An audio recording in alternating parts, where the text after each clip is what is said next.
Hello, and welcome back to NightSleepWhisper. Tonight, we are embarking on a journey far away from the noise of the world. We are heading to the misty shores of Silver Island. In this special 50-chapter presentation, we will uncover the mystery of the Blue Rose, a story of secret hallways, ancient lighthouses, and a treasure that has waited centuries to be found. Before we begin, I want you to take a moment for yourself. Settle deep into your covers. Let your shoulders relax, and feel the weight of your body supported by your bed. The storm is outside, but here, you are safe. Now, let the rain against the hotel windows guide you into a deep, restful sleep. Our story begins with Chapter 1. The boat was small. The engine made a low, constant noise as it moved through the water. Mark sat at the back of the boat and looked at the sea. The water was grey, and the waves were high. He felt the cold wind on his face. He wore a heavy coat and a warm hat to stay dry. "Are we almost there?" Mark asked. The boat driver looked at the horizon. He was an old man with a tired face and skin like leather. He pointed a finger at a dark shape in the distance. "There it is," the man said. "Silver Island. It is a lonely place, especially at this time of year." Mark looked at the island. It was a giant piece of rock in the middle of the ocean. There were tall, green trees on the top of the rock. A large building sat on the edge of a cliff. That was the Silver Island Hotel. It looked very old. The walls were white, and the windows were large and dark. It looked like a castle from an old story. Mark was 55 years old.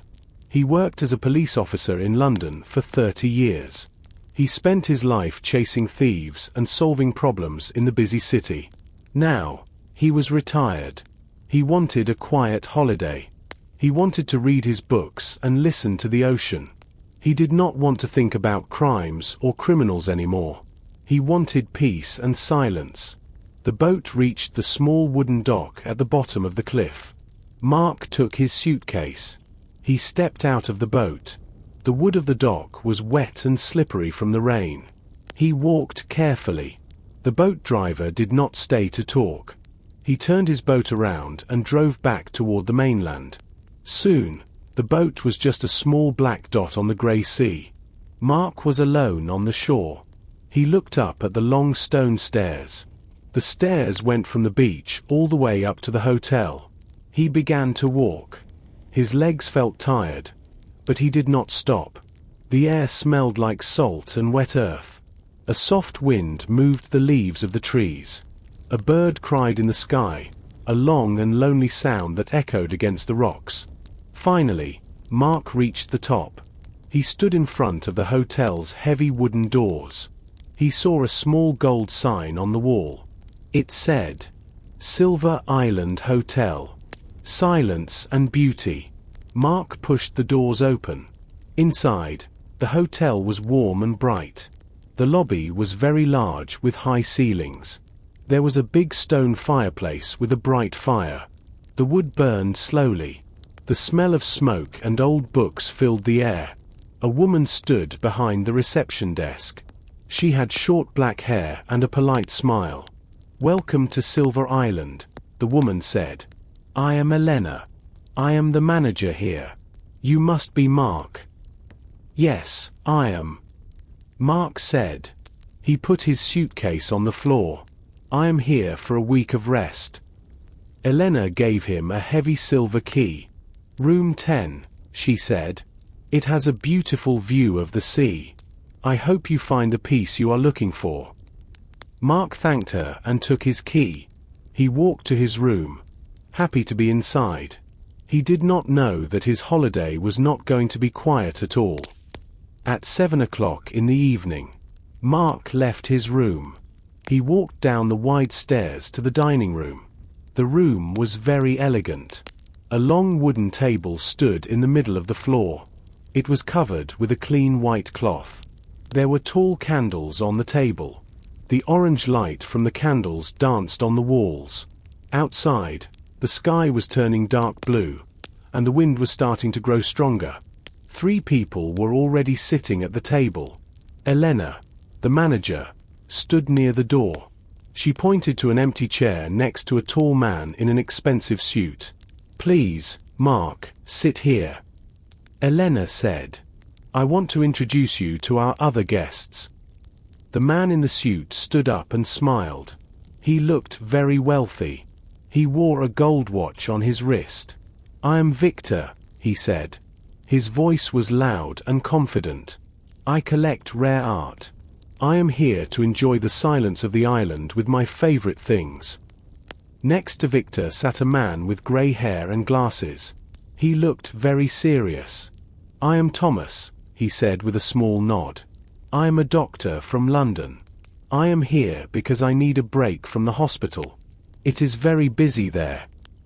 A man with very short hair and broad shoulders sat across from them. He did not smile. He looked at Mark's hands and then at his face. "I am James," he said shortly. "I work in security. And here is our chef, Sarah," Elena said as a woman entered from the kitchen. Sarah carried a large bowl of hot soup. She was a young woman with bright eyes. But she looked a little tired. She put the bowl on the table. The smell of fresh vegetables and herbs filled the room. "I hope you are all hungry," Sarah said. She sat down at the end of the table.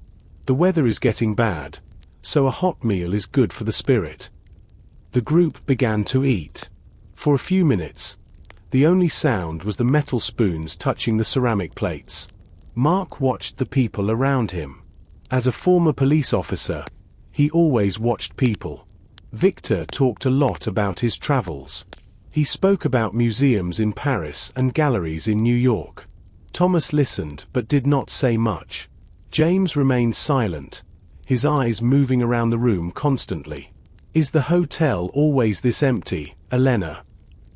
Mark asked. Elena shook her head. "No. But the storm is coming. Many people cancelled their rooms. We are the only people on the island tonight." Victor laughed. "That is perfect. I have my most important painting here with me. I do not like crowds when I am with my art." Mark looked at Victor. "You brought a famous painting to a hotel?" Victor nodded proudly. "Yes. It is called The Blue Rose. It is in the small gallery next to this room. I will show it to all of you after dinner. It is the most beautiful thing I own." The wind hit the windows of the hotel. The glass made a low, vibrating noise. Mark felt a small chill on his neck. The hotel was warm, but the island felt very far away from the rest of the world. He looked at the faces of the other guests. Everyone seemed polite. But Mark knew that everyone had secrets. He wondered why a security guard and a doctor were staying at a lonely hotel during a storm. Dinner was over. Sarah began to clear the plates from the table. Victor stood up and straightened his jacket. He looked very excited. His eyes were bright, and he had a wide smile on his face. "Now, my friends," Victor said, "please follow me. It is time for you to see the treasure of my collection." Mark, Thomas, James, and Elena followed Victor out of the dining room. They walked down a short, quiet hallway. The walls were decorated with old photos of the island. At the end of the hall, there was a heavy door made of dark wood. Victor took a small key from his pocket and opened the lock. They entered a small room. This was the hotel's private gallery. The walls were painted a deep red color. There was only one thing in the room. In the center of the far wall, a single painting hung inside a heavy gold frame. A small light above the frame pointed directly at the canvas. Everyone stopped walking. They looked at the painting in silence. The painting showed a single rose. However, the rose was not red or white. It was a brilliant, deep blue. The artist used many different shades of blue. Some parts were as dark as the night sky, and other parts were as light as a summer morning. The petals looked soft, almost like real silk. There were small drops of water on the leaves that looked like real glass. It was a beautiful and strange piece of art. "It is incredible," Elena whispered. She moved closer to the painting but did not touch it. "I have never seen a color like that. It is called the blue rose," Victor said proudly. He stood with his arms crossed. It was painted over 100 years ago by a famous artist who lived alone on a mountain. People say he found a secret flower and used its juice to make this specific blue paint. The secret died with him. No one can copy this color today. Mark looked at the painting. He was not an art expert, but he could see it was very valuable. He also looked at the other guests. James, the security guard, was not looking at the rose. He was looking at the window and the lock on the door. He was checking the security of the room. Thomas, the doctor, looked at the painting with his hands in his pockets. He seemed very interested in the details of the brushstrokes. "How much is it worth?" James asked. His voice was flat and serious. Victor laughed. "Money. It is worth millions. But to me, it is worth much more. It is a piece of history." Outside, a sudden flash of lightning lit up the dark sky. A few seconds later, a loud, heavy sound of thunder shook the floor under their feet. The wind hit the gallery window with a loud force. "The storm is getting worse," Mark said. He looked at the heavy gold frame. "Is it safe here?" "The hotel is strong," Elena said, though she looked a little worried. "The gallery has a very good lock. No one can get in here without the key." Victor locked the gallery door again as they left. Mark felt a strange feeling in his stomach. The painting was beautiful, but he knew that something so expensive often brought trouble. Mark went back to the lobby. He sat in a large leather chair near the fire. The heat felt good on his back. However, he could not relax. The storm was now very strong. The rain hit the large glass windows like many small stones. The wind made a long, low whistling noise as it pushed against the corners of the hotel. One by one, the other guests arrived in the lobby. They did not want to be alone in their rooms. Elena brought a tray of hot tea and placed it on a low table. Her hands were shaking a little. "The radio is not working," Elena said. Her voice was quiet. "The wind is too powerful. I tried to call the mainland, but the lines are dead." Victor sat down and crossed his legs. He looked at the ceiling. "How long will the storm last?" The weather report said 2 days. Thomas the doctor replied. He took a cup of tea. "On an island like this, the weather can change quickly. But tonight, it is very dangerous to be outside." Mark looked at the front door. "What about the boat driver? Did he get back to the mainland safely?" "He is an experienced man," Elena said. "But he will not come back for us until the sea is calm. We are truly alone here." James, the security guard, stood by the window. He pulled the heavy curtains closed. "We should check the doors," he said. "The wind is strong enough to push them open. We must make sure everything is locked." Mark stood up to help him. They walked through the ground floor of the hotel together. They checked the kitchen door, the side entrance, and the heavy doors to the basement. Everything was closed tight. Mark noticed that James was very efficient. He moved quickly and checked every lock twice. "You are very careful, James," Mark said. "It is my job to be careful," James replied. He did not look at Mark. In a place like this, you never know what can happen. A storm is a good time for problems. They returned to the lobby. Sarah, the chef, was there too. She sat near the fire with a blanket around her shoulders. She looked pale. Mark noticed she was staring at the hallway that led to the gallery. "Is something wrong, Sarah?" Mark asked. "I don't like the dark," she whispered. When the clouds are this thick, the island feels very small. It feels like the walls are moving closer. Victor laughed loudly. Don't be afraid. We have a doctor, a police officer, and a security guard. We are the safest people in the country. Mark wanted to believe him, but he looked at the shadows on the wall. The candlelight was weak. Every time the lightning flashed, the room changed shape for a second. The hotel was a beautiful place, but now it felt like a cage. They were stuck on a rock in the middle of a wild sea. There was no way to leave, and no way to call for help. I think I will go to bed soon, Thomas said. He stood up and stretched. The sound of the rain makes me tired. The group said good night. Mark walked to his room and locked his door. He lay on his bed and listened. He heard the wind. He heard the rain. But under those sounds, he thought he heard something else. It was the sound of a heavy door closing somewhere deep inside the hotel. Mark could not sleep. The wind was too loud. It pushed against his bedroom window like a heavy hand. He looked at his watch. It was nearly midnight. He decided to go back downstairs. He hoped a glass of water or some hot tea would help him relax. When he reached the dining room, he was surprised. Everyone was there. The storm was so powerful that no one could rest. Sarah was in the small kitchen area next to the dining room. She was making sandwiches and more tea. I thought I was the only one awake. Mark said, "The storm is very angry tonight." Thomas the doctor said. He sat at the table with his medical bag on the floor next to him. It is hard to sleep when the house is shaking.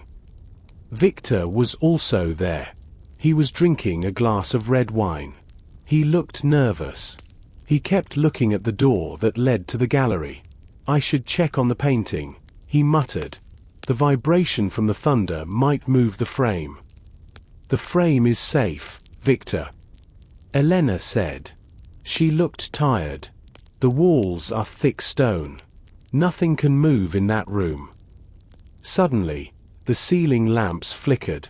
The yellow light became dim, then bright, then dim again. The generator is struggling, James said. He stood up and looked at the lights. A second later, a massive sound of thunder exploded directly above the hotel. The floor vibrated violently. Then, everything went black. The lights vanished. The fire in the fireplace was very low, and it provided almost no light. Don't move, Elena shouted.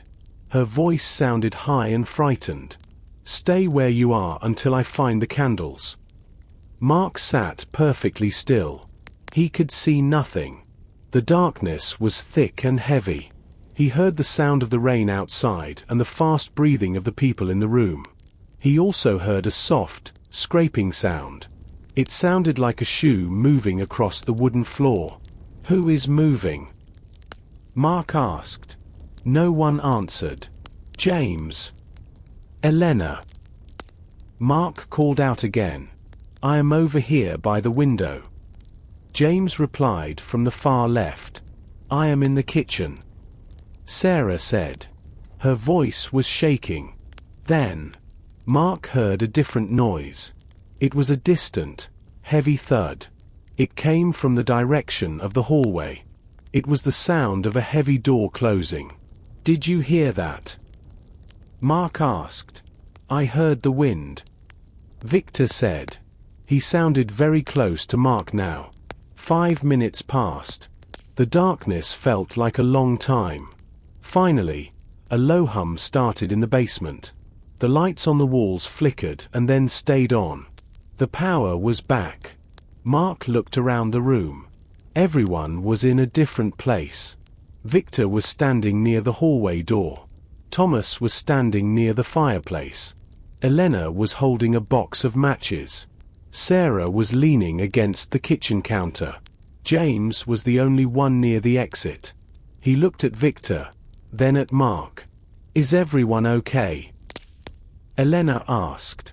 She wiped her forehead with her hand. Victor did not answer. He was staring at the hallway. His face was very pale. He suddenly ran toward the gallery. "My painting!" he cried.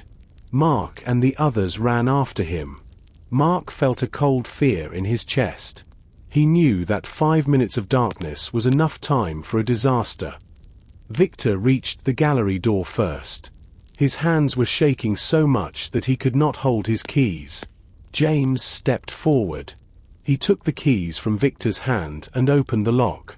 The heavy wooden door swung open with a slow, heavy movement. The small light above the painting was still on. It cast a bright, yellow circle on the deep red wall. But the circle of light was empty. Victor let out a long, thin cry. He ran into the room and fell to his knees. "No! No, this is impossible!" he shouted. He covered his face with his hands. Mark stood in the doorway. He did not move. He looked at the wall.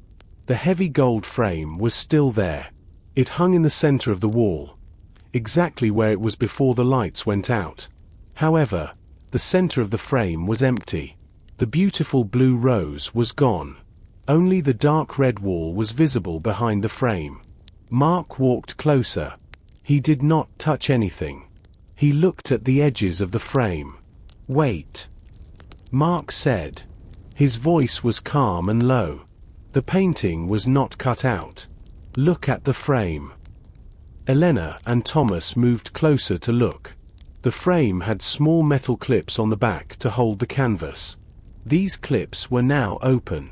Someone had carefully removed the canvas from the frame. They did not use a knife. They used their fingers. "How?" Elena whispered. She looked around the small room. The door was locked. "I have a key. And Victor has a key. No one else has one." The lights were out for 5 minutes.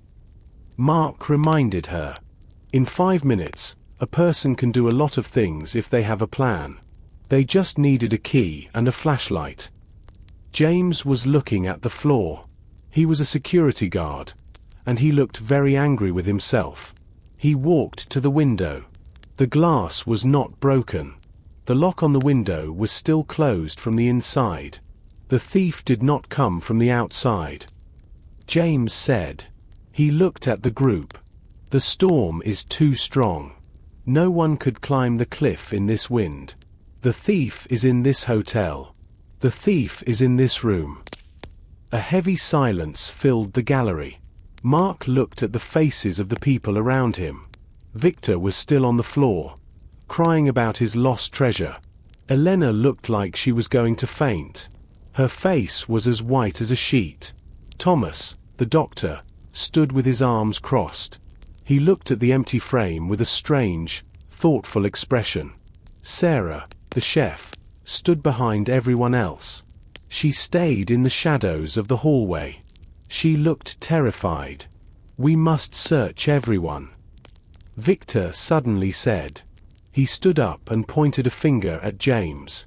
You are the security guard. You were near the door when the lights went out." "I was by the window in the dining room," James said sharply. "Mark saw me there." Mark nodded. Yes, James was by the window. But we were all in the dark. We could not see where everyone was moving. Mark looked at the empty gold frame one more time. The blue rose was a famous masterpiece, and now it was hidden somewhere in the hotel. He felt the old energy of a police officer returning to his body. His holiday was over. "Everyone," Mark said, his voice firm and commanding. "Go back to the lobby. Do not go to your rooms yet. We need to talk." Mark led the group toward the lobby. But Victor did not move. He sat on the floor of the gallery and looked at the empty frame. His face was full of deep sadness. "Victor, we must go," Mark said gently. "We need to stay together in the lobby. It is safer there." Victor looked up. His eyes were red. "Go," I want to stay here for a few minutes. I want to look at where my painting used to be. It is the only thing I have left. Mark looked at James. James nodded. I will stay near the hallway door. James said, I can watch the lobby and the gallery at the same time. Mark, Elena, Thomas, and Sarah walked back to the lobby. They sat in silence.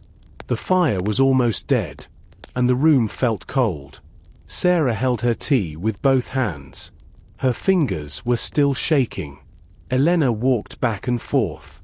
She looked at the front door every time the wind pushed against it. This is a disaster. Elena whispered.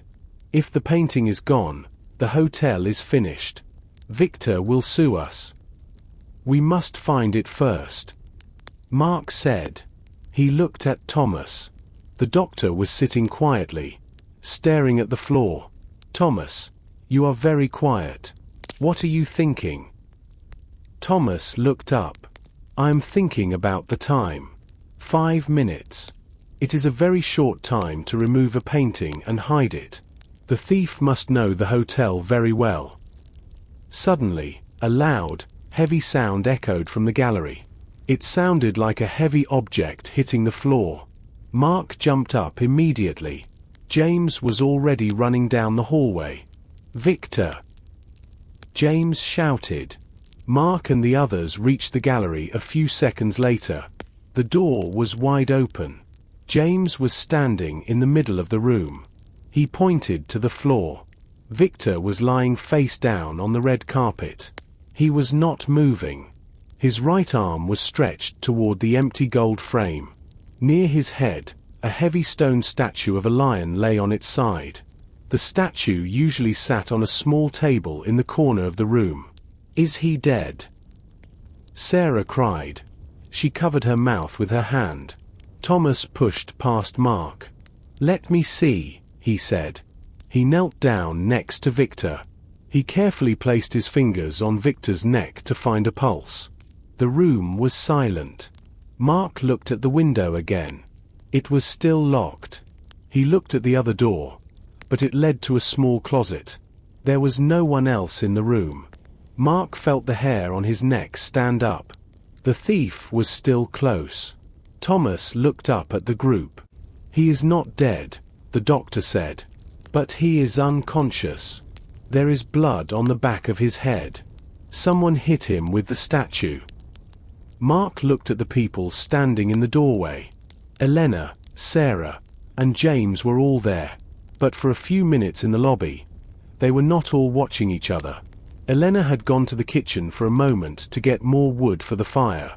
James was at the end of the hallway. Help me move him. Thomas said to James. We need to put him on a sofa in the lobby. I need my medical bag. Mark stayed in the gallery. He did not look at the empty frame this time. He looked at the floor near the statue. He saw something small and shiny. He bent down and picked it up. It was a tiny piece of blue glass. It was the same color as the rose in the painting. James and Mark carefully lifted Victor. He was a heavy man, but they moved him slowly out of the gallery and into the lobby. They placed him on a long, soft sofa near the fireplace. Elena brought some extra pillows to support his head. Sarah came from the kitchen with a bowl of warm water and some clean white cloths. Thomas the doctor opened his black medical bag. He moved quickly and with confidence. He took out a small flashlight and shined it into Victor's eyes. His pupils are reacting to the light. Thomas said, "That is a good sign." He turned Victor's head gently to look at the injury. There was a dark red patch of blood on his hair. Thomas took a cloth, dipped it into the warm water, and began to clean the wound.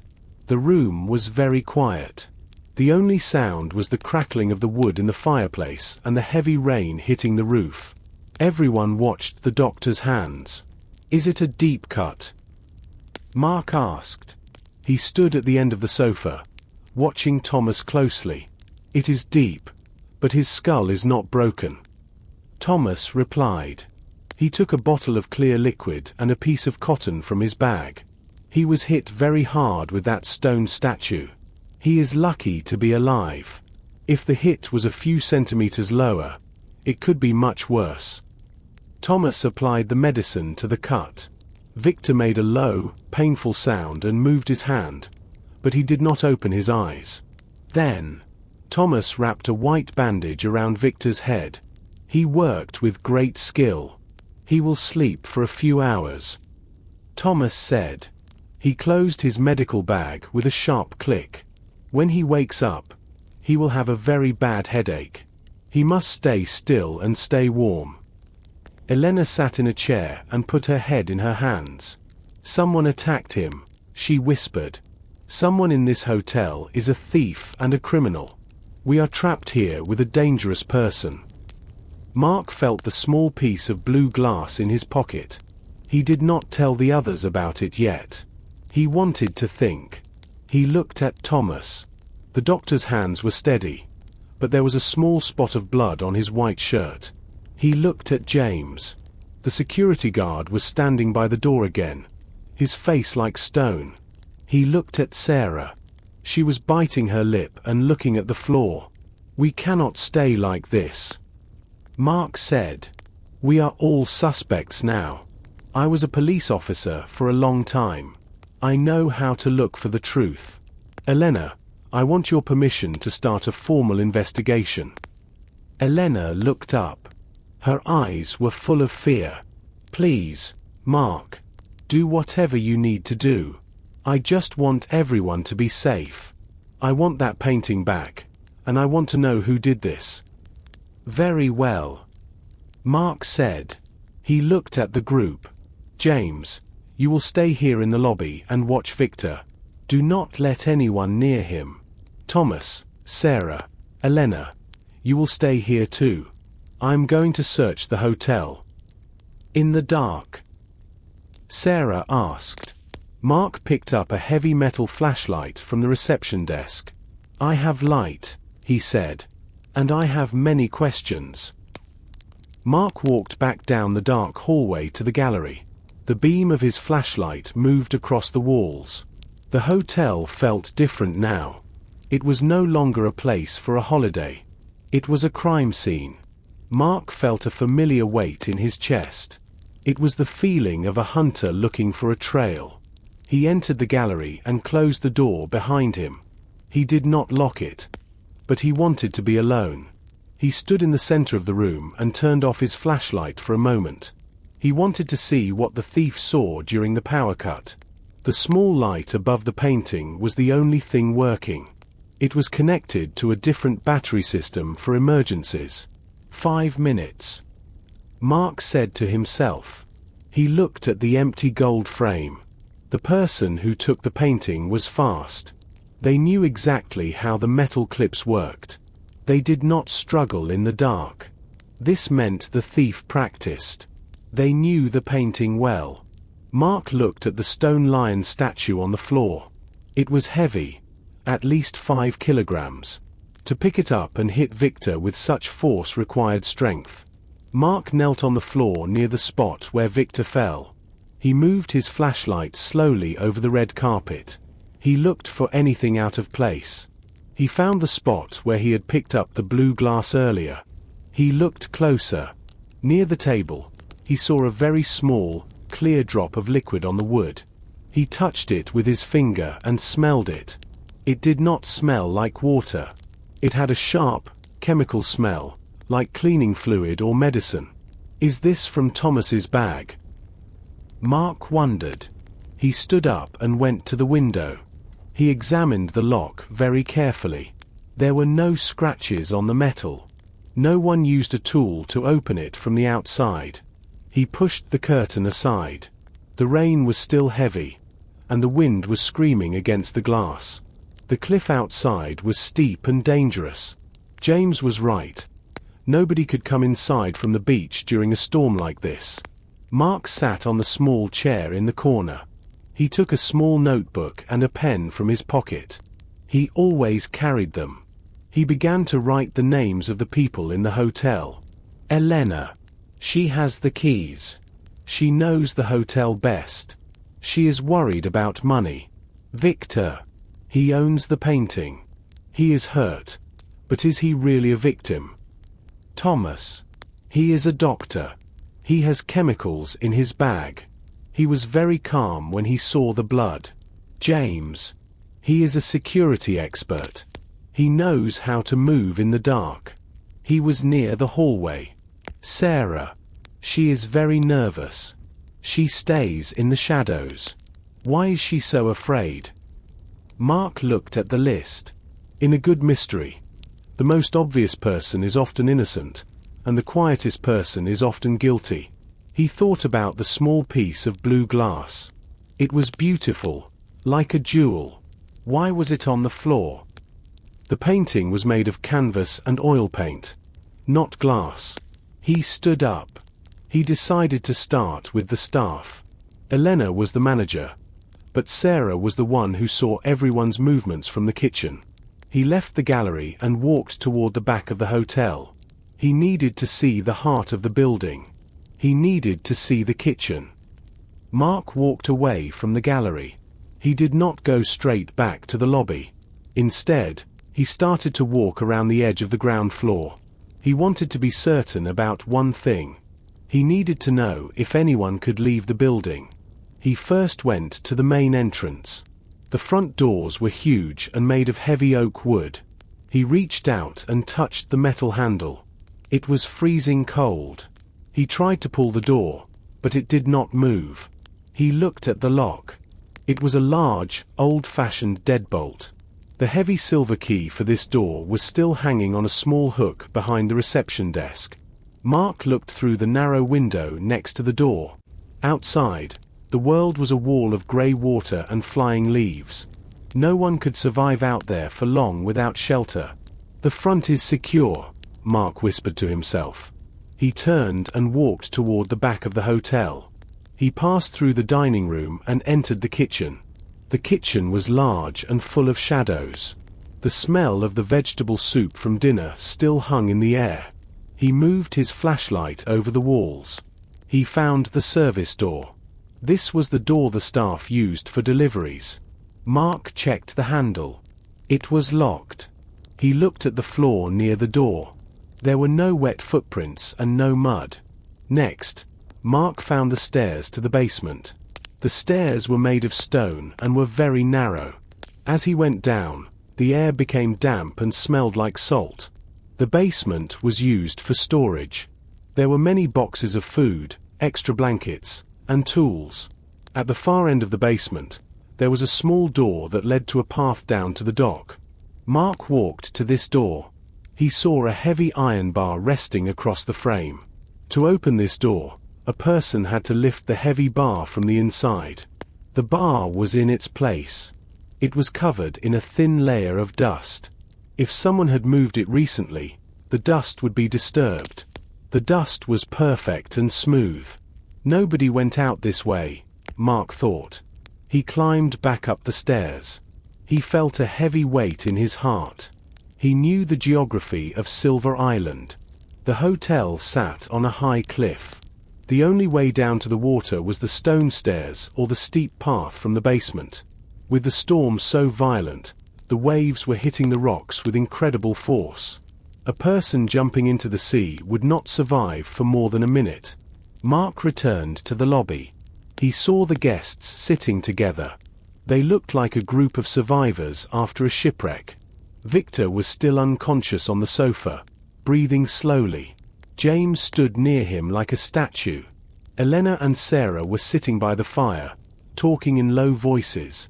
Thomas was cleaning his glasses with a white cloth. Mark stood in the center of the room. He turned off his flashlight. The orange light from the fire made long shadows on their faces. "I have checked every door and every window on the ground floor and in the basement," Mark announced. His voice was loud and clear. "Everything is locked from the inside. The storm is too dangerous for anyone to be outside." He paused and looked at each person in the eye. "The thief did not leave the hotel," Mark said.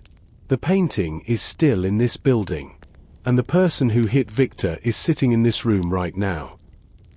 Mark returned to the gallery once more. He needed to be alone to think. The room was cold now because the fire in the lobby was far away. He turned on his powerful flashlight. The bright beam of light moved across the red walls and the empty gold frame. The frame looked like a mouth without teeth. It was sad and strange. Mark did not look at the frame this time. He knelt on the floor. He moved very slowly on his hands and knees. He searched the carpet inch by inch. He was looking for anything that did not belong in a clean hotel. He found a few pieces of dust and a small thread from a carpet, but nothing else. Then, he moved toward the spot where the stone statue had fallen. He moved the heavy lion statue to the side. Under the spot where the statue's head had rested, he saw a tiny flash of light. He used a pair of small tweezers from his pocket to pick it up. It was another piece of blue glass. It was larger than the first piece he found. It was about the size of a fingernail. Mark held it up to his flashlight. The glass was not flat. It was slightly curved. It looked like a piece of a small bottle or a very thin tube. The color was beautiful. It was a deep, electric blue. It was exactly the same color as the rose in the painting. Why is there blue glass here? Mark whispered to himself. He went to the empty frame. He looked at the bottom edge of the wood. He saw a tiny blue stain. He touched it with a clean tissue. The stain was slightly wet. He smelled the tissue. It had a very strong, sharp smell. It was the same chemical smell he noticed earlier. It smelled like a laboratory or a hospital. Mark thought about the guests. Thomas was a doctor. He carried a medical bag full of bottles and tools. Victor was an art collector, but he did not seem to know much about the chemistry of paint. James was a security guard, and Elena was a manager. Sarah was a chef.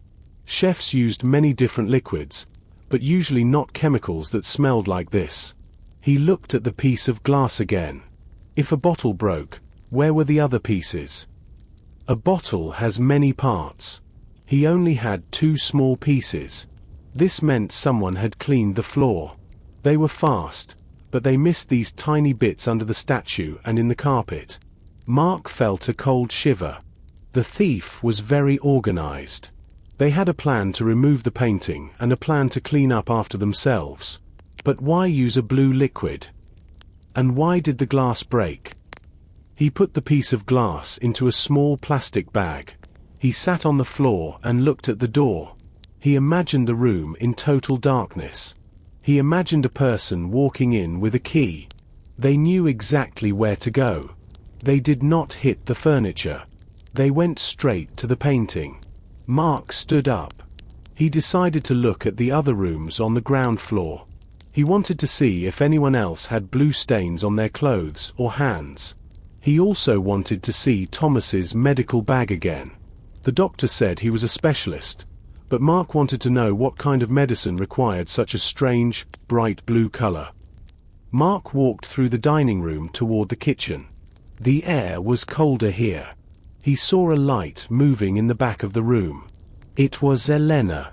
She held a small candle in her hand. Her face looked very worried in the flickering orange light. When she saw Mark, she waved her hand quickly. "Mark, come here." She called out. Her voice was thin and sharp. "I found something. I came to the kitchen to get more matches, and I saw this." Mark followed her to the far corner of the large kitchen. This area was used for washing dishes. There was a small window high up on the wall, just above a heavy metal sink. The window was broken. There was a hole in the center of the glass. Small pieces of glass lay inside the sink and on the floor. The cold wind from the storm was blowing through the hole. It made a low, whistling sound. Did someone come inside? Elena asked. She held her candle closer to the window. Is there a stranger in the hotel? Mark stood on a wooden chair to look at the window. He moved his flashlight over the frame. The hole in the glass was not very big. It was about the size of a dinner plate. He looked at the jagged edges of the glass. Then he looked outside. He could see the dark shapes of trees moving wildly in the wind. The rain splashed against his face. "No," Mark said. He stepped down from the chair. "A person cannot fit through that hole. It is too small for a man or a woman. Even a small person would get stuck." "Then why is it broken?" Elena asked. She wrapped her arms around her body. "Maybe someone threw a rock from the outside." Mark knelt down and looked at the glass on the floor. He picked up a piece and looked at it closely. If someone threw a rock from the outside, most of the glass would be inside the kitchen, he explained. "But look at the sink. There is only a little bit of glass here. Most of the glass is outside on the grass." Elena looked confused. "I don't understand. What does that mean?" "It means the window was broken from the inside," Mark said. He stood up and looked around the kitchen. "Someone in this hotel broke this window tonight. They pushed the glass out." "But why would they do that?" Elena asked. "To make us think there is a thief from the outside," Mark replied. "It is a trick. The thief wants us to look at the garden and the cliffs. They want us to be afraid of a stranger. While we look outside, the thief is safe inside with the painting." Mark looked at the floor near the sink. He did not see any blue stains here, but he saw something else. There was a small, wet footprint on the floor. It was the shape of a heavy boot. The footprint was pointing toward the hallway. "Who was in the kitchen after the lights went out?" Mark asked. "I don't know," Elena said. "Sarah was here before the power failed. James was near the dining room. Thomas was in the lobby. I was near the stairs." Mark thought about the dry boots he saw earlier. He remembered that James, the security guard, had very dry boots in the lobby. But this footprint was wet. That meant someone had been near the water or out in the rain very recently. "Stay here, Elena," Mark said. "Close the kitchen door and stay in the light. I need to check something in the mud outside." Mark did not go outside. The wind was too violent, and the rain was like a thick wall of water. He knew that any footprints in the mud would be gone in seconds. He turned back toward the main part of the kitchen. He heard a soft noise coming from the pantry. It was the sound of someone moving a heavy metal tin. He walked quietly toward the noise. He turned the corner and saw Sarah, the chef. She was standing in the small storage room. She held a flashlight in one hand. She was looking inside a large flour container. When she saw Mark's light, she jumped. She dropped the lid of the container. The heavy metal lid hit the floor. It made a loud, ringing sound that echoed against the stone walls. "Mark, you scared me," Sarah said. Her voice was very high and thin. She was breathing fast. "What are you doing here, Sarah?" Mark asked. He kept his flashlight steady. "Elena and the others are in the lobby." I wanted to check the food supplies," she said. She looked at the floor. "With the storm, I wanted to make sure everything was dry. I don't want the flour to get wet if the roof leaks." Mark walked closer to her. He noticed that her hands were behind her back. She was trying to be calm, but her shoulders were shaking. Sarah was wearing a white apron over her clothes. Mark looked down at her feet. She was wearing heavy black boots. He looked closely at the floor around her. Her boots were damp, and there were small spots of water on the floor near her. "The window in the back is broken, Sarah," Mark said. "Did you see it?" Sarah shook her head quickly. "No, I didn't see anything. I have been in here for a few minutes." Mark watched her face. As a police officer, he knew when someone was hiding a secret. Sarah was not looking at him. She was looking at the door. Suddenly, Mark saw her right hand move. She took a small, folded piece of paper from her apron and tried to push it into the deep pocket of her trousers. "What is that paper, Sarah?" Mark asked firmly. "It is nothing," she said. She tried to smile, but it looked like a mask of fear. "Just a recipe. A recipe for the cake tomorrow." "Let me see it," Mark said. He held out his hand. "Sarah, a painting is missing and Victor is hurt. I need to see everything." Sarah hesitated. She looked at the exit, then back at Mark. She realized she could not run. Slowly, she took the paper out of her pocket. Her fingers were trembling. She gave the paper to Mark. The paper was not a recipe. It was a formal letter. Mark opened it and moved his flashlight to read the words. The letter was from a bank in the city. The words were bold and clear. It said that Sarah owed a very large amount of money. The bank was going to take her house if she did not pay them by the end of the week. Mark looked at the amount of money. It was more than a chef could earn in 5 years. "You are in a lot of trouble, Sarah," Mark said quietly. "I didn't steal the painting." Sarah cried. She put her face in her hands. "I am in debt, yes. My mother was sick, and the hospital was very expensive. I am desperate, but I am not a thief." Mark looked at the wet spots on her boots again. "Then why are your shoes wet? And why are you hiding in the pantry in the dark?" Mark looked at the letter again. The numbers on the paper were very large. Sarah was shaking. She leaned against a shelf of big metal pots. The cold air from the broken window moved around the room. "My mother was very sick last year," Sarah said. Her voice was small and sad. "The hospital was very good, but the bills were very expensive. I did not have the money, so I took a loan from the bank. Now, the bank wants the money back immediately. If I do not pay them, they will take my house." "Victor is a very wealthy man," Mark said. He looked her in the eyes. "He has a painting worth millions of dollars.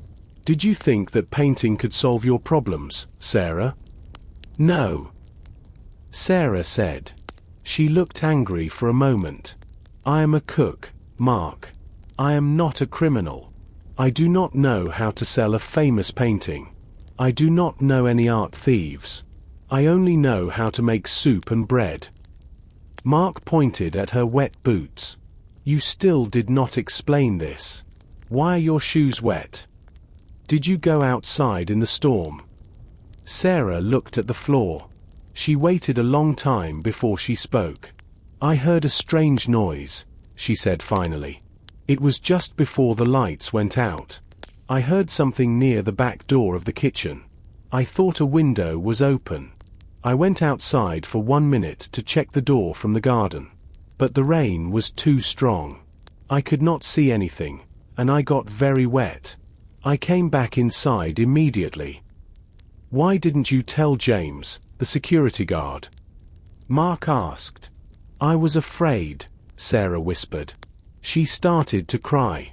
"I have this debt. I thought if something went wrong, everyone would suspect me because I need the money. And I was right. You think I am the thief." Mark did not say she was guilty. He knew that many people hide things when they are afraid. However, Sarah had a very strong reason to steal. She needed money to save her home, and she was outside in the dark when the painting disappeared. "Go back to the lobby, Sarah," Mark said gently. "Stay with the others. I will talk to you again later." Sarah took her letter and walked away. Mark watched her go. He looked around the kitchen. It was a room full of sharp knives and heavy tools. He looked at the trash can near the back door. He saw a small piece of white cloth. He picked it up using a clean spoon. The cloth was stained with a bright blue liquid.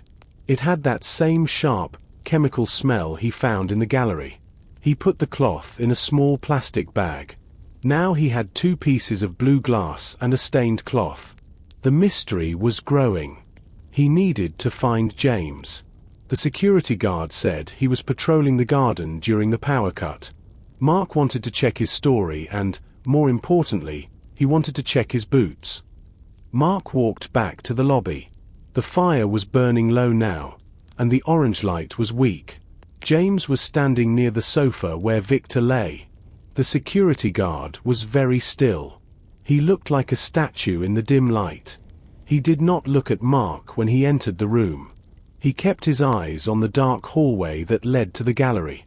"James," Mark said, "I want to talk to you." James turned his head slowly. "Yes." His voice was deep and flat. "Earlier, you said you were in the dining room when the lights went out," Mark began. "But then you told Elena you were patrolling the garden. Which story is true?" James did not look worried. He looked tired. "Both," he said. "I was in the dining room when the lights first flickered. When the power died, I went to the side door. I went into the garden for a few minutes to see if anyone was trying to enter the building from the cliffs. Then I came back inside and went to the lobby." Mark looked down at James's feet. He remembered seeing James earlier in the evening. At that time, James's boots were very dry and clean. Mark looked at them now. They were still dry. They were perfectly clean. There was no mud on the leather, and there was no water on the laces. "The storm is very bad, James," Mark said. He stepped closer to the guard. "Sarah went outside for 1 minute and her boots are very wet.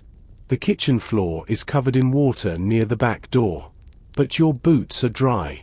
How can a man walk in a garden during a heavy storm and have dry feet?" James looked at his own boots. He did not say anything for a moment. He reached into his pocket and took out a small piece of cloth. He started to clean his hands, but he was not really cleaning anything. "I am very fast, Mark. And I stayed under the roof of the porch," James said. "The wind is blowing the rain sideways," Mark said. "The porch is not dry. Even the lobby floor has some water near the front door. Your boots are too clean for a man who was outside." James stepped closer to Mark. He was a tall man, and he looked very strong. He looked Mark in the eyes. "Are you calling me a liar, Mark?" "I am a police officer," Mark replied calmly. "I look at the facts.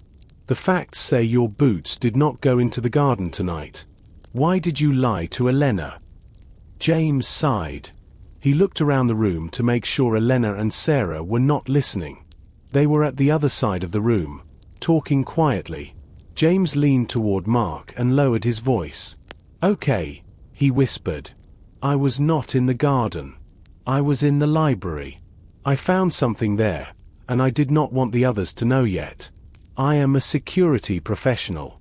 I do not like to share my information until I am sure." "What did you find in the library?" Mark asked. "A secret," James said. "But it is not a secret about the painting. It is a secret about the doctor. I think Thomas is not who he says he is." Mark felt a new spark of interest. The mystery was changing again. Every time he talked to a guest, he found a new lie. Everyone was hiding something. Mark looked down at James's boots again. He did not move. He wanted James to feel the pressure of the silence. Outside, the storm was a monster. The wind screamed, and the rain hit the hotel walls like 1,000 tiny hammers. Anyone who stepped outside for even 10 seconds would be soaked to the bone. "Look at the floor, James," Mark said. He pointed his flashlight at the polished leather of the security guard's shoes. "There is no water. There is no mud. There isn't even a single damp spot on your socks. You told Elena you were patrolling the garden to keep us safe. But you never opened that door." James shifted his weight from one foot to the other. His face was hard, but Mark saw a small muscle jump in his jaw. James was a professional, but he was uncomfortable. "I told you, Mark," James said. His voice was low. "I was in the library. I lied to the manager because I don't trust her. I don't trust anyone on this island. Mark did not smile. You are a security guard. Your job is to tell the truth to the people who hire you. Instead, you hid in a darkroom during a crime. Why? Were you waiting for the lights to go out? Were you waiting for the perfect moment to take the painting? I didn't take it. James snapped. He stepped closer to Mark. He was much taller than Mark, but Mark did not move back. Mark had faced many dangerous men in London. He was not afraid of a tall man in a suit. Then show me your pockets. Mark said. If you were in the library, what were you doing? Why were you hiding? James reached into his jacket. For a second, Mark thought he was reaching for a weapon. Instead, James pulled out a small, black notebook. He handed it to Mark. I am a private investigator, Mark. Not just a security guard. James whispered. I was hired by the insurance company that covers Victor's art collection. They didn't trust Victor. They thought he might try to steal his own painting for the insurance money. I was in the library because I was watching the hallway from behind the door. I saw something, but it wasn't Victor. Mark opened the notebook. It was full of dates and times. It tracked every movement of the guests for the last 2 days. Mark looked at the entry for tonight. It was written in messy handwriting.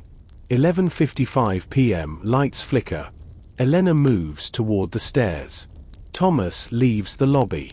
12 p.m. Total darkness. You saw Thomas leave the lobby? Mark asked. He didn't go to the kitchen, and he didn't go to his room. James said. He moved toward the library. He was carrying something heavy in his hand. It wasn't a medical bag. Mark looked at the dry boots again. James was still a liar, but his lie was more complicated now. If James was an investigator, he had a reason to be suspicious. But Mark knew that investigators could be thieves too. I need to see the library, Mark said. And I want you to stay here with Victor. If those boots move toward the gallery, I will know. Mark turned away. He had to verify James's story. He headed toward the library, his mind racing. The dry boots proved that the guard was a liar. Now, Mark had to find out if the doctor was a criminal. Mark walked into the library. The room was very large and very dark. The walls were covered from the floor to the high ceiling with thousands of books. The air was thick and heavy. It smelled like old paper, dry wood, and dust. Mark's flashlight cut through the darkness like a bright sword. He moved the light across the rows of books. Most of them were very old, with leather covers in colors of dark brown, deep red, and forest green. Mark thought about what James said. The security guard claimed he saw Thomas the doctor come here with something heavy. Mark looked at the floor. The library had a large, beautiful rug in the center of the room. He moved his flashlight slowly over the fabric. Near the back of the room, he noticed something.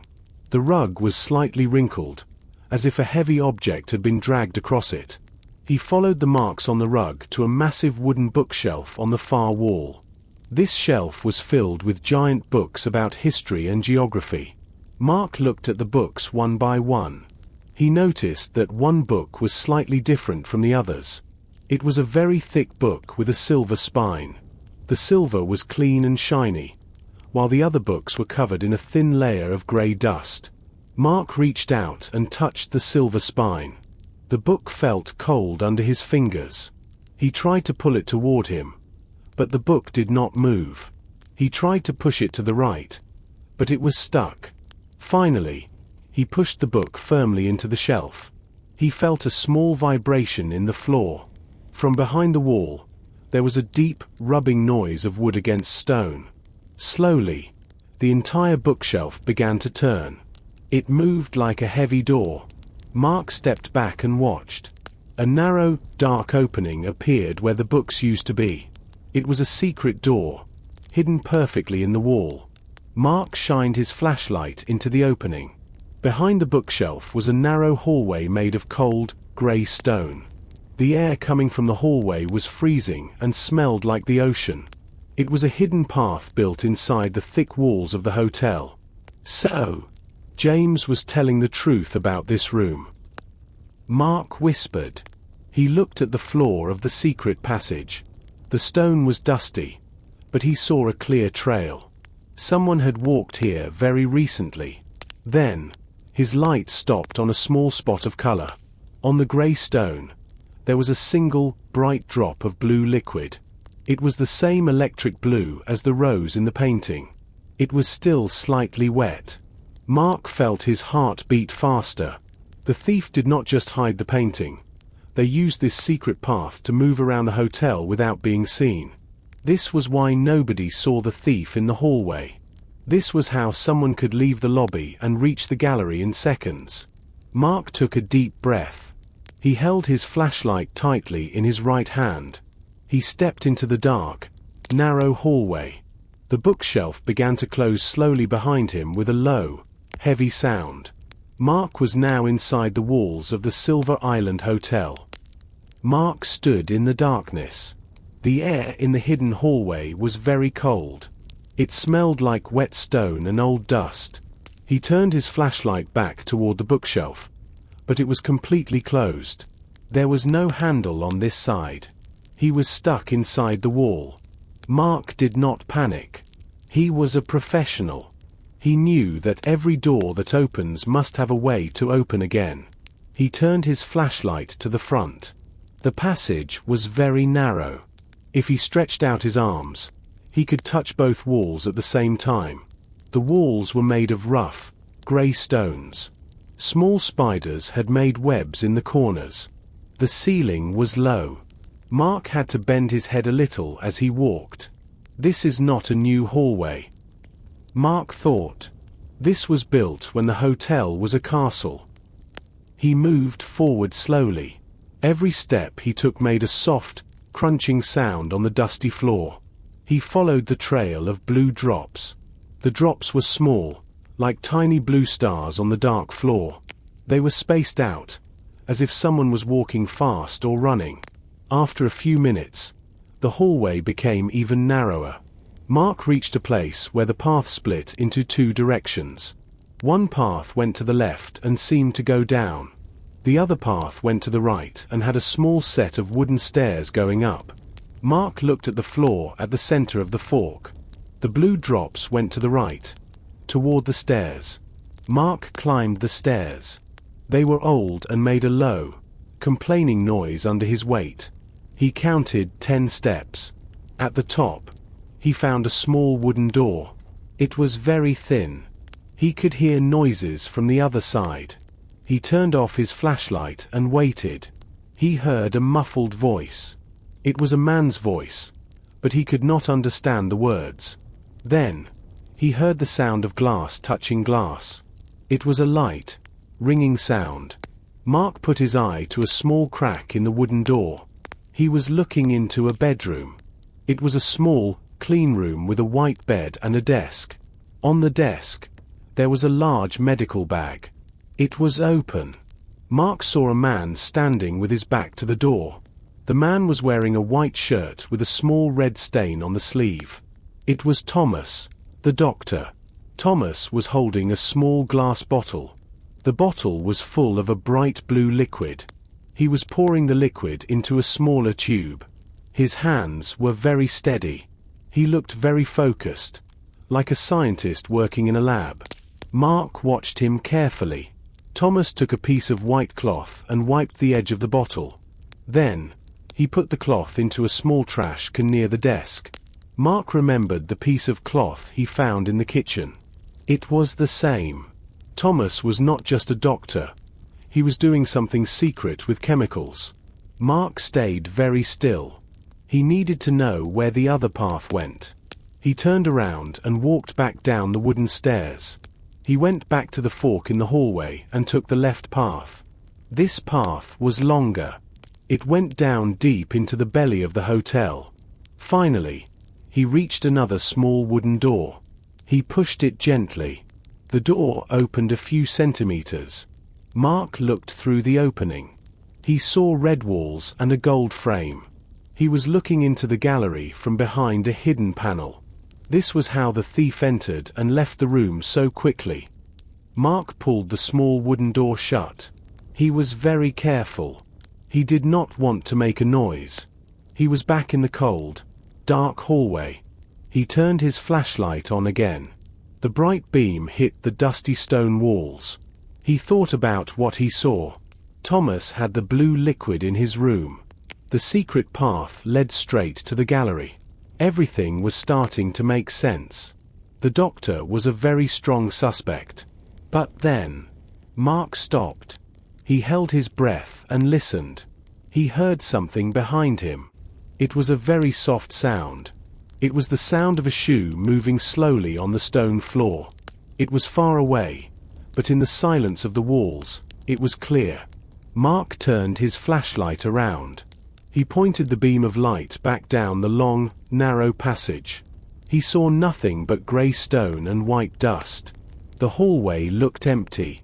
"Hello," Mark said. His voice was low. It echoed against the walls. "Is anyone there?" No one answered. The only sound was the distant noise of the storm outside. The wind was hitting the hotel, and the sound came through the small cracks in the stones. It sounded like a low groan. Mark began to walk back toward the library. He walked faster now. His heart was beating fast in his chest. He felt a strange sensation on his back. It was the feeling of eyes watching him. He knew this feeling well. He felt it many times when he was a police officer in London. It was the feeling of being followed. It was the feeling of a predator watching its prey. He reached the fork in the path. He looked toward the stairs that led to the doctor's room. Then he looked toward the library. He decided to go back to the library. He needed to get out of this small, dark space. The air felt too thin. Suddenly, his flashlight flickered. The bright beam became weak and yellow. Then, it went out completely. Mark was in total darkness. He shook the flashlight. He hit it against his hand. The light came back on for a second and then died again. In that 1 second of light, Mark saw something. At the far end of the hallway, there was a shadow. It was the shadow of a tall person. The person was standing perfectly still. They did not have a face. They were just a dark shape against the grey wall. Mark's blood felt like ice. "I know you are there," he said. He reached into his pocket for his spare batteries. His hands were shaking a little. He heard the sound again. This time it was much closer. It was a slow, steady movement. A person was walking toward him in the dark. They did not have a light. They knew the way in the darkness. Mark found the batteries. He tried to open the flashlight in the dark. He dropped one battery on the floor. It made a small, metallic sound as it rolled away on the stone. "Stay back," Mark warned. He put his back against the wall. He heard a soft breath near his ear. Someone was standing right behind him. Mark turned around quickly and moved his arms, but he hit nothing but cold air. He fell against the opposite stone wall. Then, the hallway was silent again. The presence was gone. Mark finally fixed his flashlight. He turned it on and shined it everywhere. The hallway was empty. There was no one there. But on the floor, right where the shadow stood, Mark saw a small object. He picked it up. It was a small, white flower. It was a real rose, but it was dry and dead. Mark stood in the narrow hallway. His flashlight was working again. The bright light showed the grey stones and the thick dust on the floor. He looked at the dead white rose in his hand. It was very strange. Why was a dry flower inside a secret wall? He put the rose into his pocket. He wanted to keep it as a clue. He moved the light over the floor near his feet. He saw something else. It was a small, shiny object. It was half hidden under a thin layer of dust. Mark knelt down and picked it up. It was a key. It was made of heavy silver and felt very cold. Mark turned it over in his hand. On the top of the key, there was a small number. It was the number 4.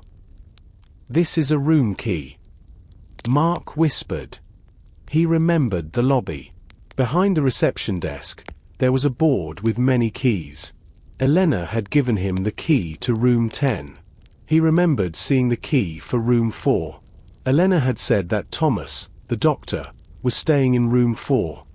The doctor was in this hallway. Mark thought. He must have dropped this key when he was moving in the dark. Mark knew he had to get out of the walls. He walked back to the bookshelf door. He looked at the side of the stone wall. He saw a small metal lever. He pulled it down. The heavy bookshelf began to move. It opened slowly, and the warm, yellow light of the library entered the dark passage. Mark stepped back into the library. He pushed the bookshelf shut. It made a low, heavy sound as it closed. He looked at his clothes. He was covered in grey dust and small spider webs. He cleaned his jacket with his hands. He wanted to look normal before he went back to the lobby. He walked out of the library and back to the main room. The fire was almost dead now. The room was dark and full of long shadows. James was still standing near the sofa. He looked at Mark's dusty clothes but did not say anything. Elena and Sarah were asleep in the large chairs. Thomas was sitting at the table. He was reading a small book by the light of a single candle. Mark walked over to Thomas. He kept the silver key hidden in his hand. "How is Victor?" Mark asked. Thomas looked up from his book. He looked very tired. "He is the same. He is breathing well, but he is still unconscious. He needs a lot of rest." Mark watched the doctor's face. Thomas looked calm, but Mark saw that his hands were resting on his medical bag. The bag was closed now. "I'm going upstairs to wash my hands," Mark said. "The dust in this hotel is very thick." "Yes," Thomas replied with a small smile. "It is an old building. It is full of secrets and dust." Mark walked away. He did not go to his own room. He went to the first floor. He walked down the long, carpeted hallway. He looked at the numbers on the doors. Room 1, Room 2, Room 3. Finally, he stopped in front of Room 4. He looked around. The hallway was empty. He could hear the rain hitting the roof above him. He took the silver key out of his pocket. He put it into the lock. The key turned easily. The door opened with a soft, smooth noise. Mark stepped inside and closed the door behind him. He was now inside the doctor's private room. Mark closed the door of room 4 and stood in the dark for a moment. He did not turn on his flashlight. Instead, he waited for his eyes to adjust to the dim light. A small amount of moonlight was coming through the gap in the heavy curtains. The room was very neat. The bed was perfectly made, and there were no clothes on the floor. Everything looked organized, exactly like a doctor's office. Mark moved toward the desk. He turned on his flashlight, keeping the beam low so it would not be seen from under the door. On the desk sat the large, black medical bag he had seen through the crack in the secret door. Next to it was a small notebook and a glass of water. He reached for the medical bag. It was heavy. He carefully opened the metal clips. Inside, there were many different things: a stethoscope, bandages, small scissors, and several white boxes of pills. But Mark was looking for something else. He moved a tray of medical tools to the side. At the bottom of the bag, hidden under a layer of cotton, he found what he was looking for. There were 3 small glass bottles. 2 of them were empty, but the third was half full of a brilliant, electric blue liquid. Mark held it up to the light. The liquid was thick, almost like oil. It was the exact color of the blue rose. "This isn't medicine," Mark whispered. He looked at the notebook on the desk. He opened it and saw pages of complicated chemical formulas. There were drawings of flowers and notes about pigment stability and chemical reactions. One page had a date from 3 days ago. It said, "The solution is ready. It will reveal what is hidden under the blue layer." Mark felt a chill. Thomas was not just a doctor. He was a chemist. He was here for a specific reason. He was not interested in the beauty of the painting. He was interested in what was under the paint. Suddenly, Mark heard a sound in the hallway. It was the sound of a floorboard creaking. Someone was walking toward room 4. The footsteps were slow and deliberate. Mark looked around the room. There was no place to hide except for the large wooden wardrobe or under the bed. He knew he didn't have much time. He quickly put the blue bottle back into the bag and closed it. He made sure the notebook was exactly where he found it. The footsteps stopped right outside the door. Mark saw the shadow of a pair of feet appearing in the thin line of light at the bottom of the door. He held his breath. The silver key was still in the lock on the inside. He watched the handle of the door. It began to turn, slowly and quietly. The person outside had another key. Mark stepped back into the shadows of the corner, behind the heavy curtain. He pressed his body against the cold stone wall. His heart was hammering against his ribs. The door opened. A tall figure stepped into the room. The person did not turn on the lights. They stood in the center of the room, listening to the silence. Mark watched from behind the curtain. The person walked over to the desk. In the dim moonlight, Mark could see the profile of the visitor. It was not Thomas. It was James, the security guard. James moved with the silence of a cat. He did not turn on the main light. He used a small, thin flashlight. The beam was narrow and very bright. He pointed the light at the medical bag on the desk. Mark stayed behind the curtain. He did not move. He did not breathe. He watched James through a small gap in the fabric. James opened the bag. He did not look at the bandages or the medicine for hearts. He went straight to the bottom of the bag. He moved the cotton aside and pulled out the small bottle of blue liquid. He held it close to his eyes. He turned the bottle around and around in the light. "I knew it," James whispered to himself. Mark decided it was time to speak. If James was a private investigator, they were on the same side. If James was a thief, Mark needed to catch him now. Mark stepped out from behind the heavy curtain. "It is a very strange color for medicine, isn't it?" Mark said. James jumped. He turned around quickly. He dropped the bottle, but he caught it before it hit the floor. He looked at Mark with angry eyes. Then, he saw that Mark was calm. James put the bottle back on the desk. "You almost made me break it," James said. His voice was a low growl. "What are you doing in the doctor's room, Mark?" "The same thing as you," Mark replied. He walked toward the desk. He showed James the silver key with the number 4. "I found this in the secret hallway. It belongs to Thomas. I came here to see why a doctor would be in a dusty wall in the middle of the night." James looked at the key and then at the bottle. "I told you I didn't trust him. Look at this liquid. It is exactly the same color as the painting. It is not a coincidence." Mark picked up the bottle. He opened the cap. The sharp, chemical smell filled the small room. It was the same smell from the gallery and the same smell from the cloth in the kitchen. "I found a piece of blue glass in the gallery," Mark said. "It was curved. I think it was a piece of a bottle just like this one. When the lights went out, the thief was in the gallery. They used this liquid on the painting. But why? James took a small piece of paper from his own pocket. It was a photo of the blue rose painting. I am an investigator for the insurance company. My boss told me that this painting is very old.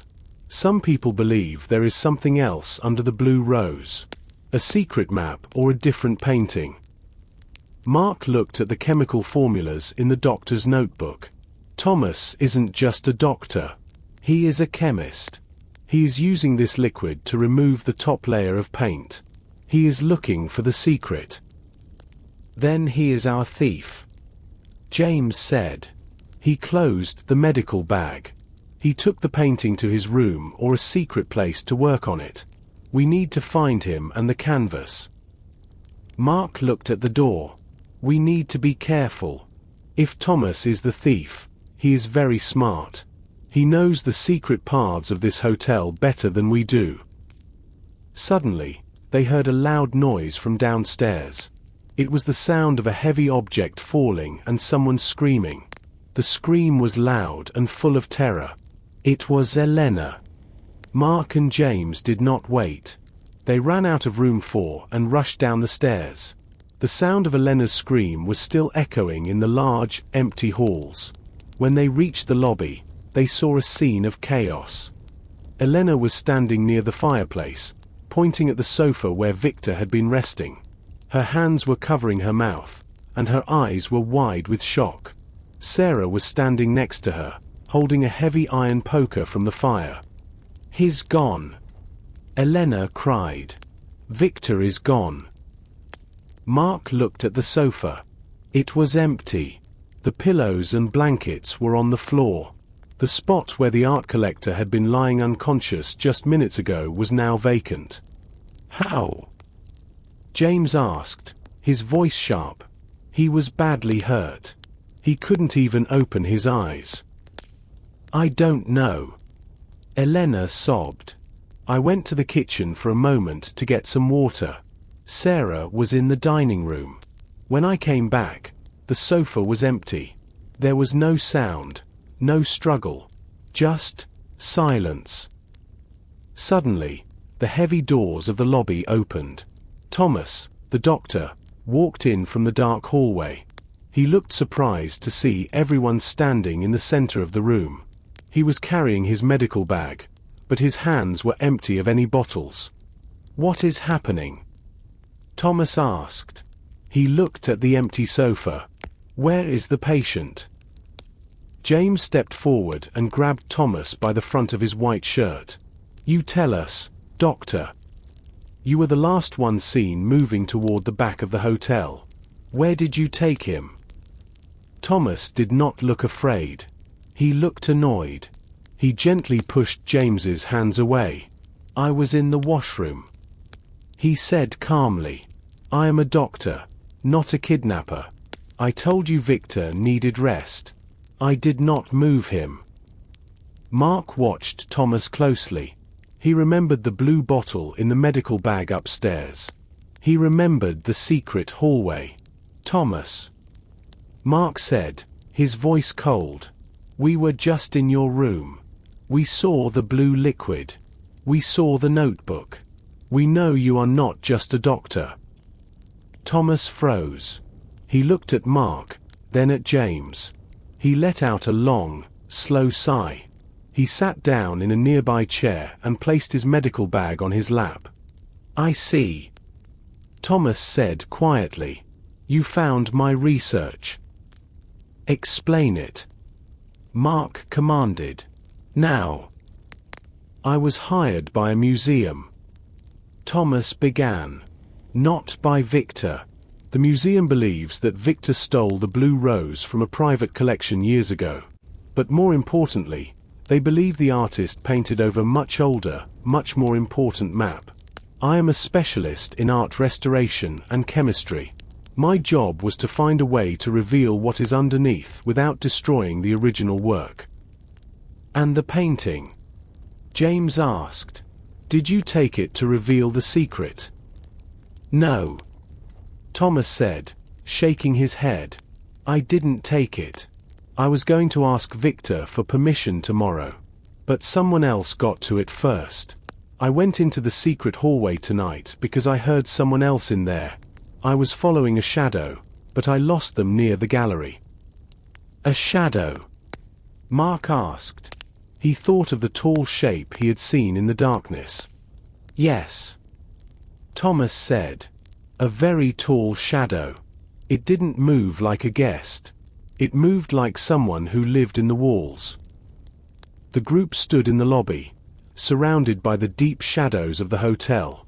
Thomas's confession about the museum and the secret map hung in the cold air. Mark looked at the doctor. Thomas seemed honest now, but on Silver Island, honesty was a rare thing. If you didn't take Victor, and you didn't take the painting, then who did? Elena asked.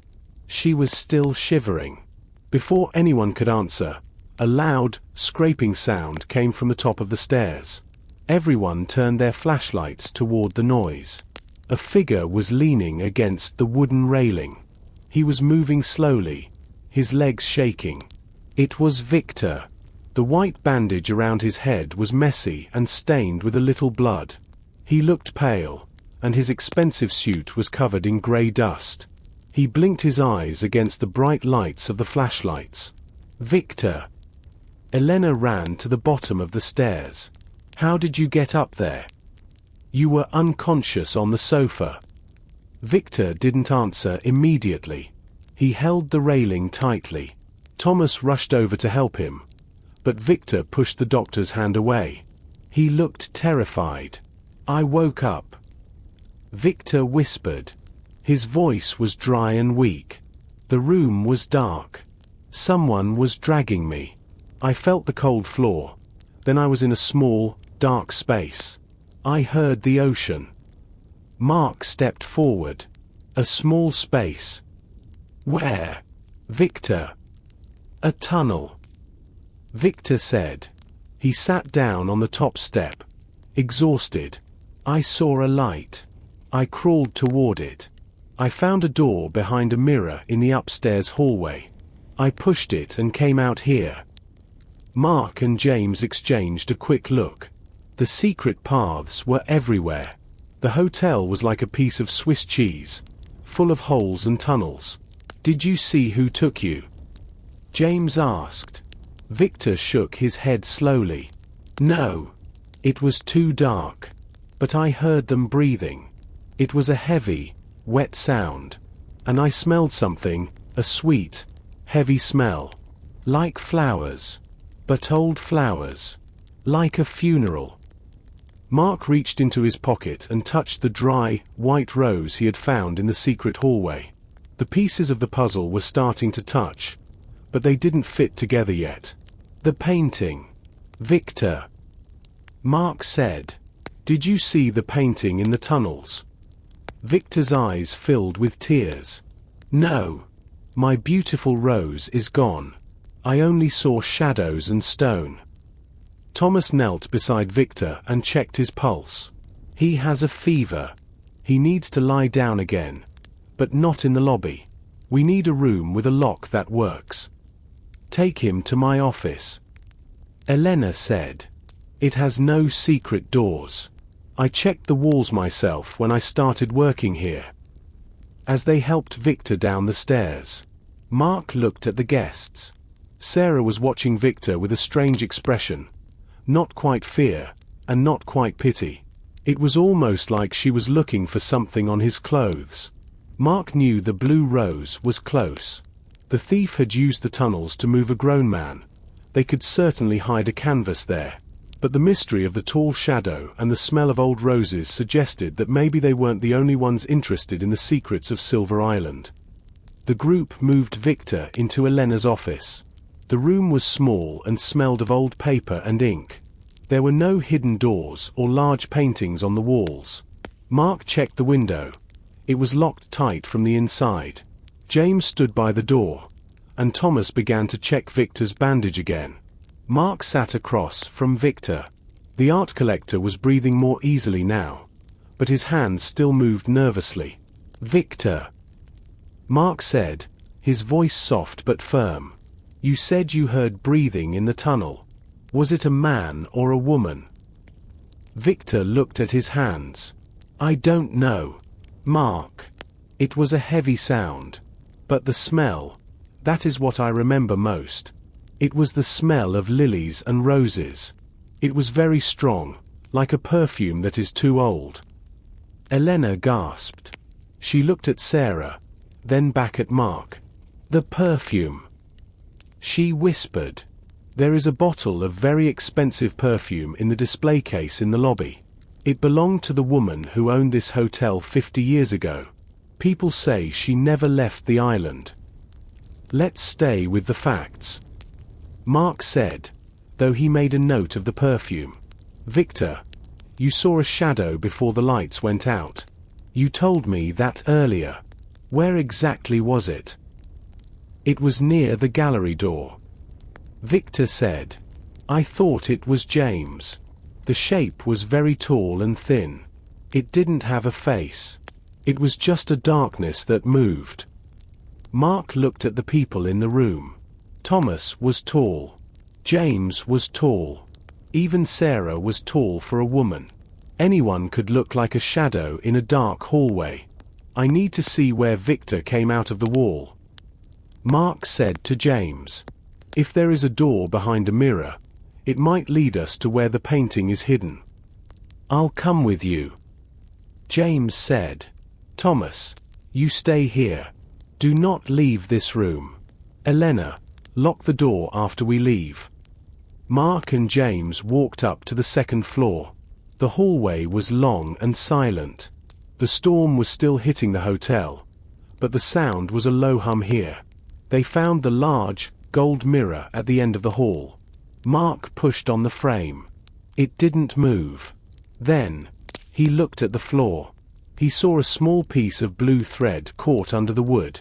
He pulled the mirror toward him. It swung open like a heavy door. Behind it was a dark, square hole in the wall. Mark shined his flashlight inside. The air that came out was cold and carried that sweet, heavy smell of old flowers. Victor was right. James whispered. The smell is real. Mark entered the hole first. It was not a hallway like the others. It was a small room, like a stone closet. There was a chair, a small table, and a pile of old blankets.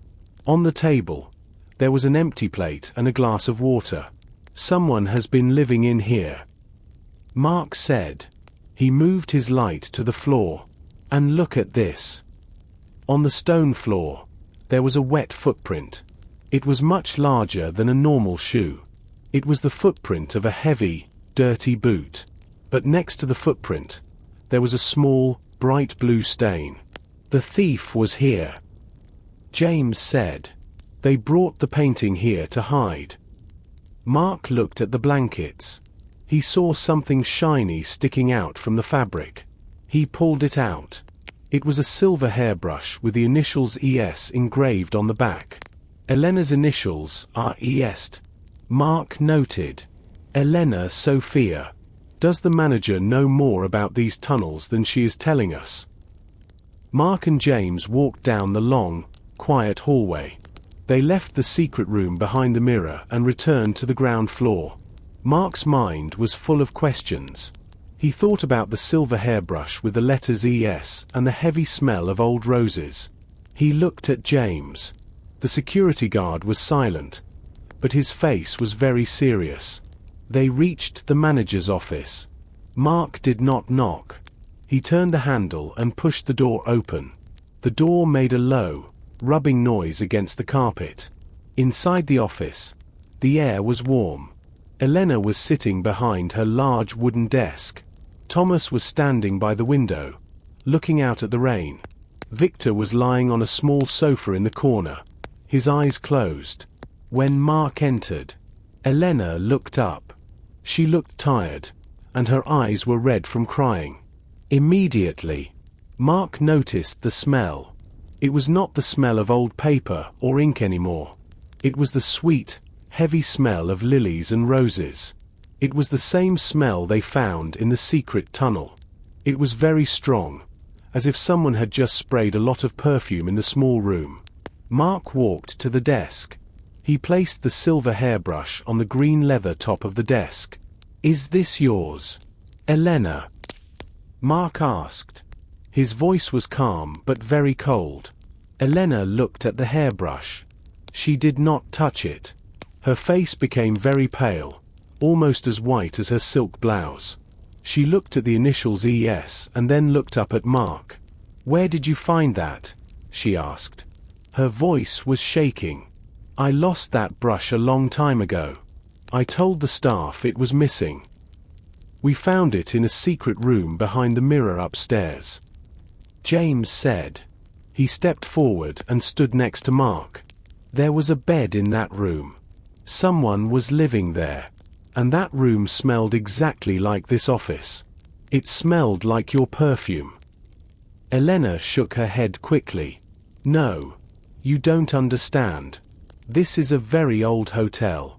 Many people know about that perfume. It is the signature smell of the Silver Island Hotel. I keep a bottle on my desk because it is a tradition." Mark looked at the desk. He saw a small, beautiful glass bottle with a gold top. He picked it up. He did not open it. But the smell was coming from the glass. Victor said the person who attacked him smelled like this. Mark said. "And we found a blue stain on the floor of that secret room. The same blue as the painting. I am the manager." Elena cried. She stood up. Her hands were trembling. "Why would I steal from my own hotel? Why would I hurt a guest? I want this hotel to be successful." Mark did not answer her. He looked past her at the bookshelf behind the desk. He saw a large, black book with the word accounts written on the spine. It was the hotel ledger. He remembered the bank letter he found in Sarah's pocket. Everyone on this island seemed to have problems with money. "James," Mark said, "please stay here with the doctor and Victor. Elena, I need to look at your records. I want to see how the hotel is doing." Elena tried to block the bookshelf. "That is private information. You have no right to see the hotel's money. A crime happened tonight," Mark said. "A painting is gone and a man is hurt. I have every right." Mark moved around the desk. He felt Elena's eyes on him. She was no longer crying. She looked at him with a hard, angry expression. Mark realized that the polite manager was gone.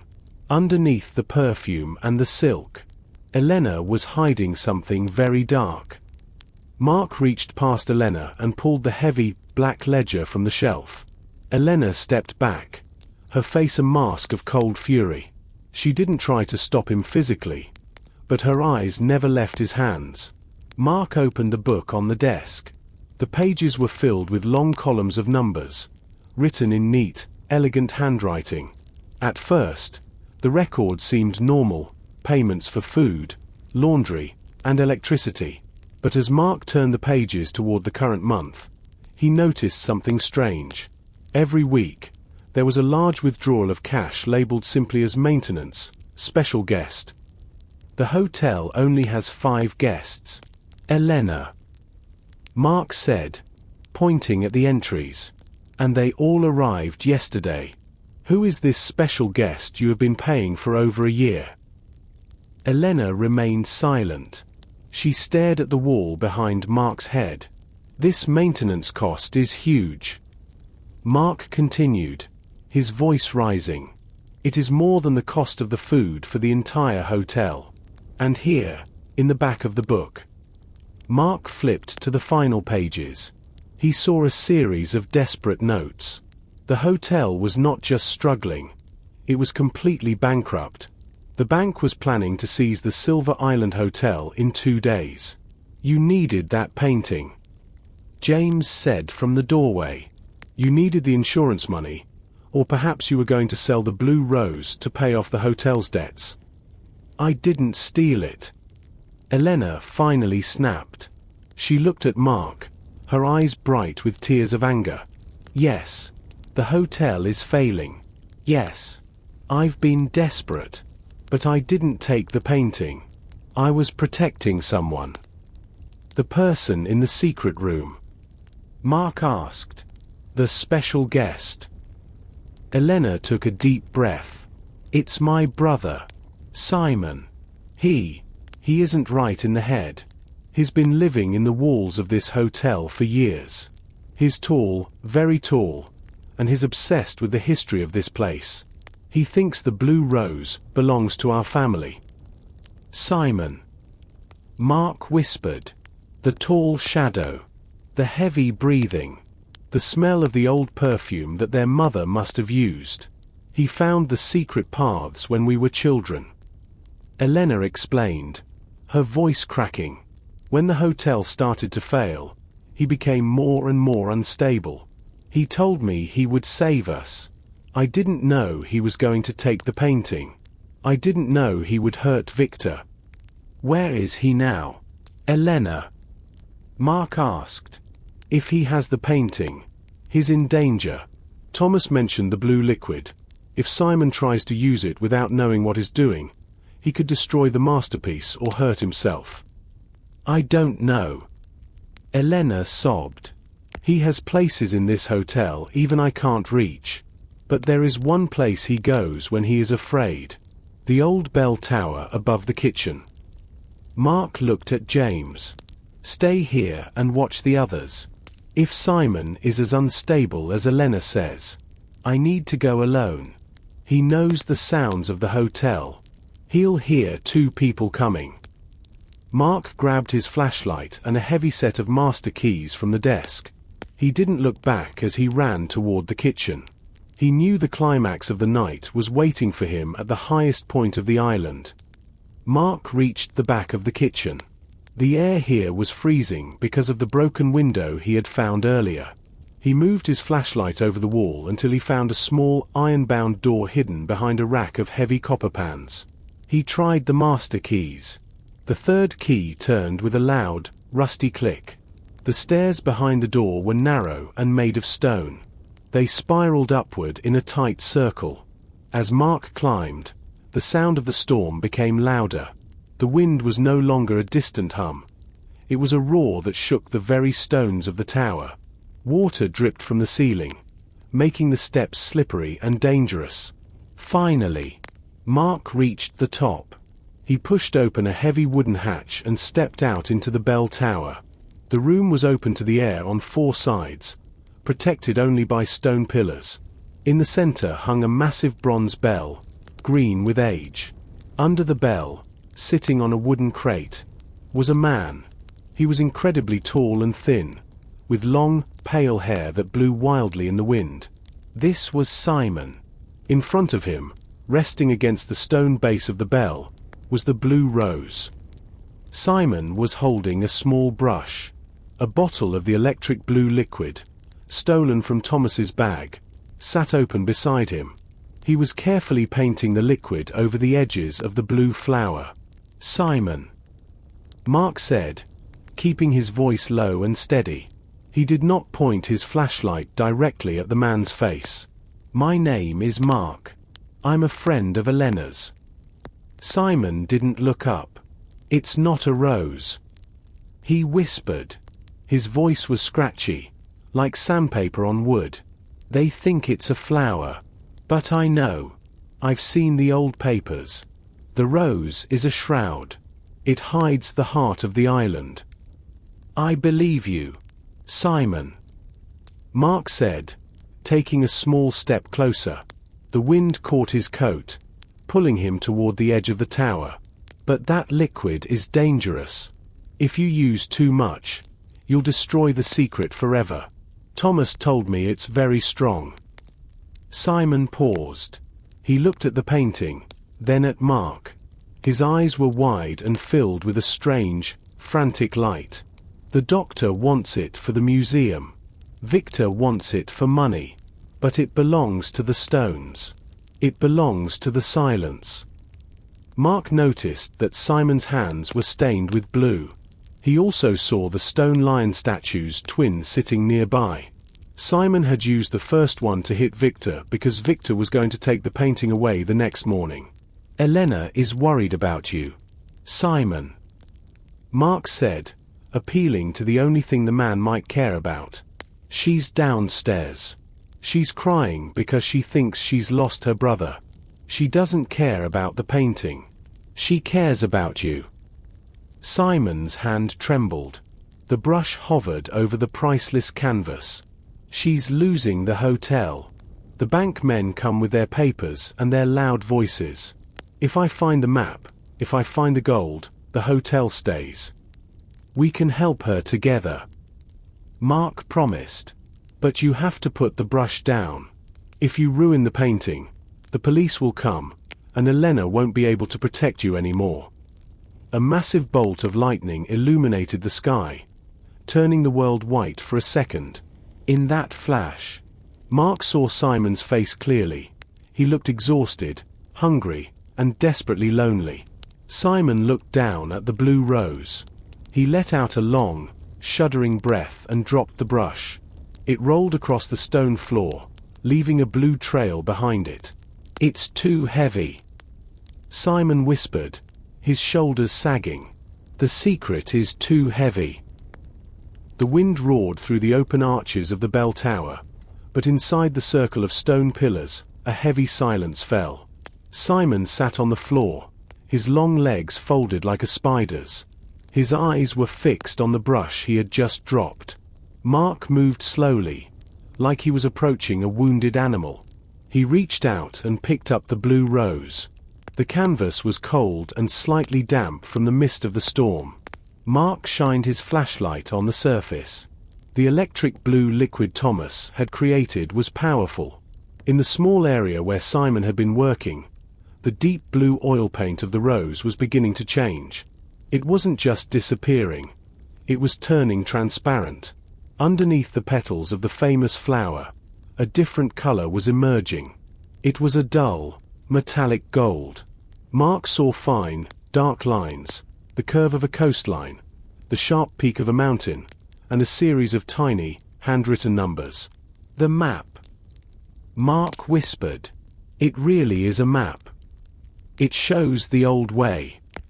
Simon said, his voice barely audible over the wind. The path to the cavern under the cliffs. My grandfather said the Spanish gold was moved there when the English ships arrived. He told me the painting was the only key. Mark tucked the painting under his arm. He didn't know if the gold was real, but he knew the map was priceless. It changed the blue rose from a masterpiece of art into a masterpiece of history. Come with me, Simon, Mark said, reaching out a hand. It's over. You don't have to live in the dark anymore. We'll talk to Elena. We'll find a way to save the hotel without these secrets. Simon looked at Mark's hand for a long time. Then, slowly, he reached out his own blue-stained fingers and took it. He was surprisingly light as Mark helped him stand. Together, they began the long descent down the spiral stairs. When they reached the kitchen, the warmth of the building felt like a physical weight. Mark led Simon into the lobby. The group was still there, gathered around the dying fire. When Elena saw her brother, she let out a cry of both joy and heartbreak. She ran to him, throwing her arms around his thin frame. Simon. Oh, thank God. She sobbed. James stepped forward, his hand on his belt, but Mark shook his head. He's not a criminal, James. He's a man who's been carrying a secret for far too long. Mark placed the painting on the large table in the center of the room. He turned the table lamp toward it. Everyone crowded around. Thomas the chemist, Sarah the chef, even Victor, who leaned heavily on James's shoulder. Look, Mark said, pointing to the area Simon had treated with the solvent. Thomas gasped. He reached into his pocket for a magnifying glass. Incredible. The pigment is reacting exactly as I predicted. Look at the script. That is 16th century Spanish. It isn't just a map of the island, it's a ledger of the hidden cargo. Victor's eyes were wide. So it's true. The legend of Silver Island is real. It's real, Mark said. He looked at Elena. This painting can save your hotel, but not the way you thought. You don't need insurance money. This map belongs in a national museum. The reward for such a find would be more than enough to pay off every debt you have. Sarah sat down at the table, a look of immense relief on her face. Does this mean we're safe? Mark looked at the faces around him, the investigator, the doctor, the chef, the manager, and the broken artist. The storm outside seemed to be losing its strength. The rain was turning into a soft patter against the windows. For tonight, Mark said, we are safe. But tomorrow, the world is going to want to see what is hidden in the heart of the rose. The first light of morning was not bright, but it was enough to turn the sky a pale, soft grey. The storm had finally passed, leaving the island dripping and silent. The violent waves had calmed into a steady, rhythmic pulse against the high cliffs. Inside the hotel, the lobby looked like a battlefield. The fire had turned to white ash, and empty teacups sat on every table. But the atmosphere had changed.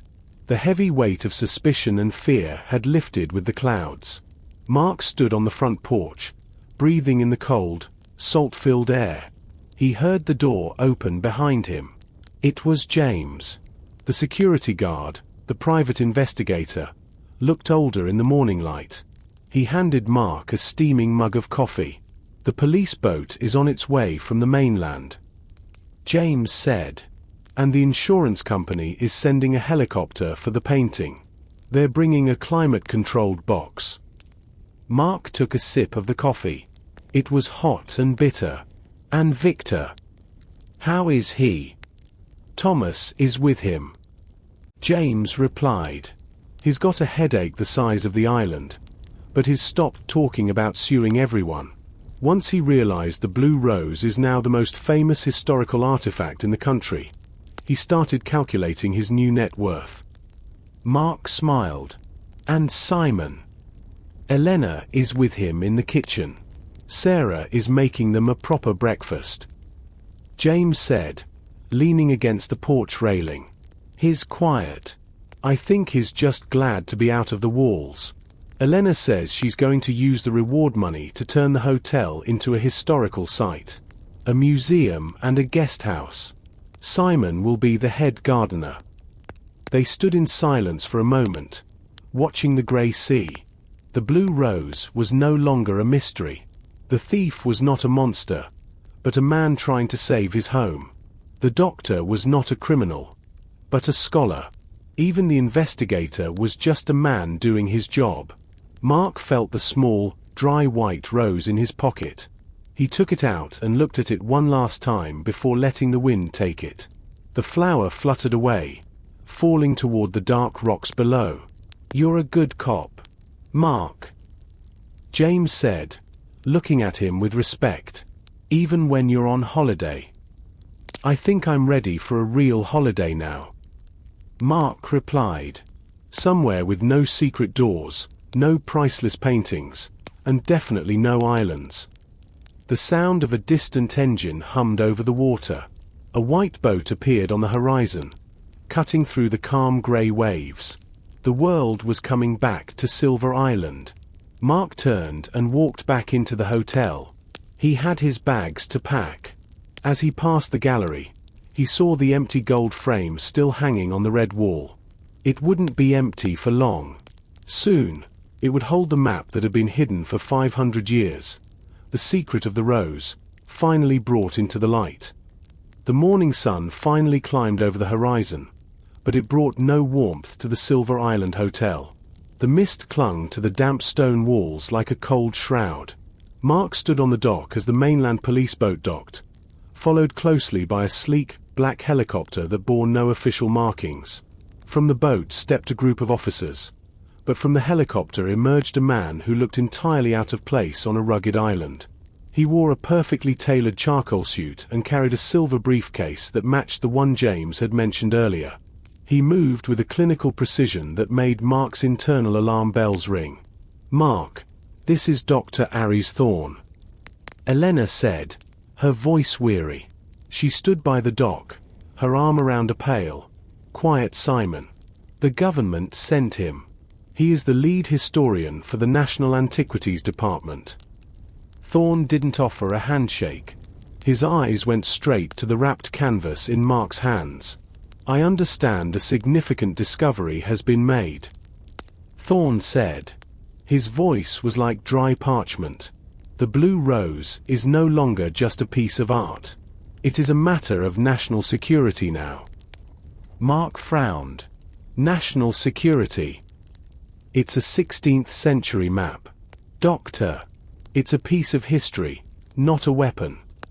On this island, Mr. Mark, the line between history and power is very thin," Thorne replied, signaling to two men in dark fatigues who had followed him off the helicopter. "We will take the painting to the mainland for immediate analysis.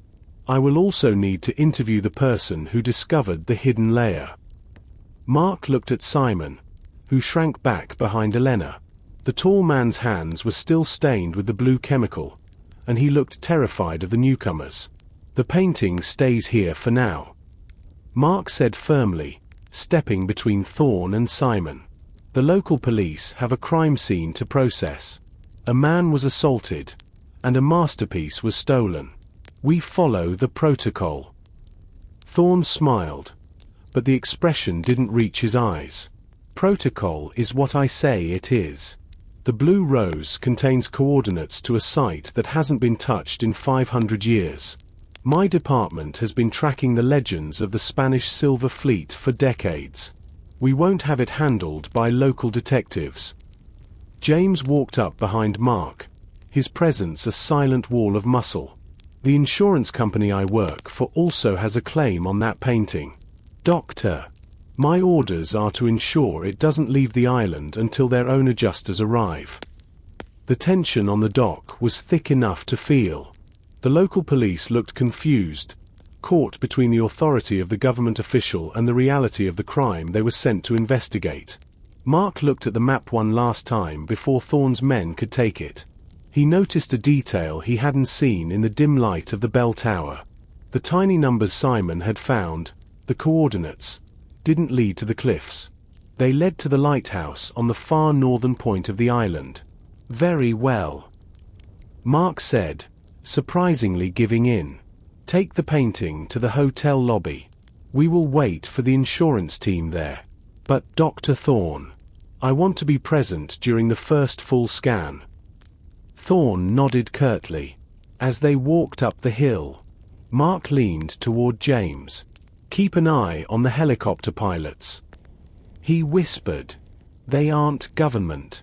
I've seen those tattoos before. They're private contractors. Mercenaries."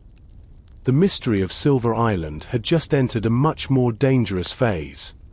The hotel lobby, once a place of quiet luxury, had been transformed into a cold, high-tech command center. Dr. Thorne's team had moved the heavy mahogany dining table into the center of the room, covering it with black equipment cases and portable scanners. The blue rose lay in the center, stripped of its gold frame, looking vulnerable under the harsh white light of the portable lamps. Mark stood by the fireplace, his arms crossed. He watched as Thorne's technicians, men with buzz-cut hair and eyes that constantly scanned the room, calibrated a device that looked less like a camera and more like a ground-penetrating radar. "That's quite the setup for an art historian," Mark remarked, his voice echoing in the large room. "I've seen police forensics teams with less gear than that." Thorne didn't look up from a tablet screen. The Department of Antiquities takes no risks with 16th century pigments. "Mr. Mark, we are using ultraviolet multispectral imaging to read the layers without touching the original oils. The blue rose is fragile." "Is it?" James interjected, walking in from the kitchen. He caught Mark's eye and gave a subtle shake of his head. "I just had a chat with your pilots. One of them has a tattoo from a private security firm called Vanguard. They don't usually do museum work. They usually do protection for mining operations in war zones. Thorn finally looked up. His face remained a mask of professional boredom. Vanguard is a government contractor. They provide security for high-value cultural assets. Given that your local security failed to prevent the original theft, I think the extra muscle is justified. Mark stepped closer to the table. He looked at the image on Thorn's tablet. The blue rose was gone, replaced by a neon green digital map of Silver Island. The coordinates Simon had revealed were glowing brightly. But there was more. A second set of lines was appearing, deeper than the map Simon had seen.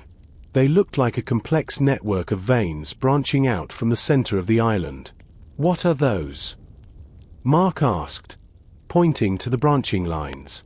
"Geological anomalies," Thorn said quickly, swiping the screen to hide the image. "Natural fissures in the limestone. Nothing of historical interest." Mark didn't believe him for a second. He had seen the way Thorn's hands tightened on the tablet. The special guest, Simon, hadn't just found a map. He had found a blueprint. "James," Mark said, turning toward the guard. "I think we need to check on Elena and Simon. Make sure they're comfortable in the office."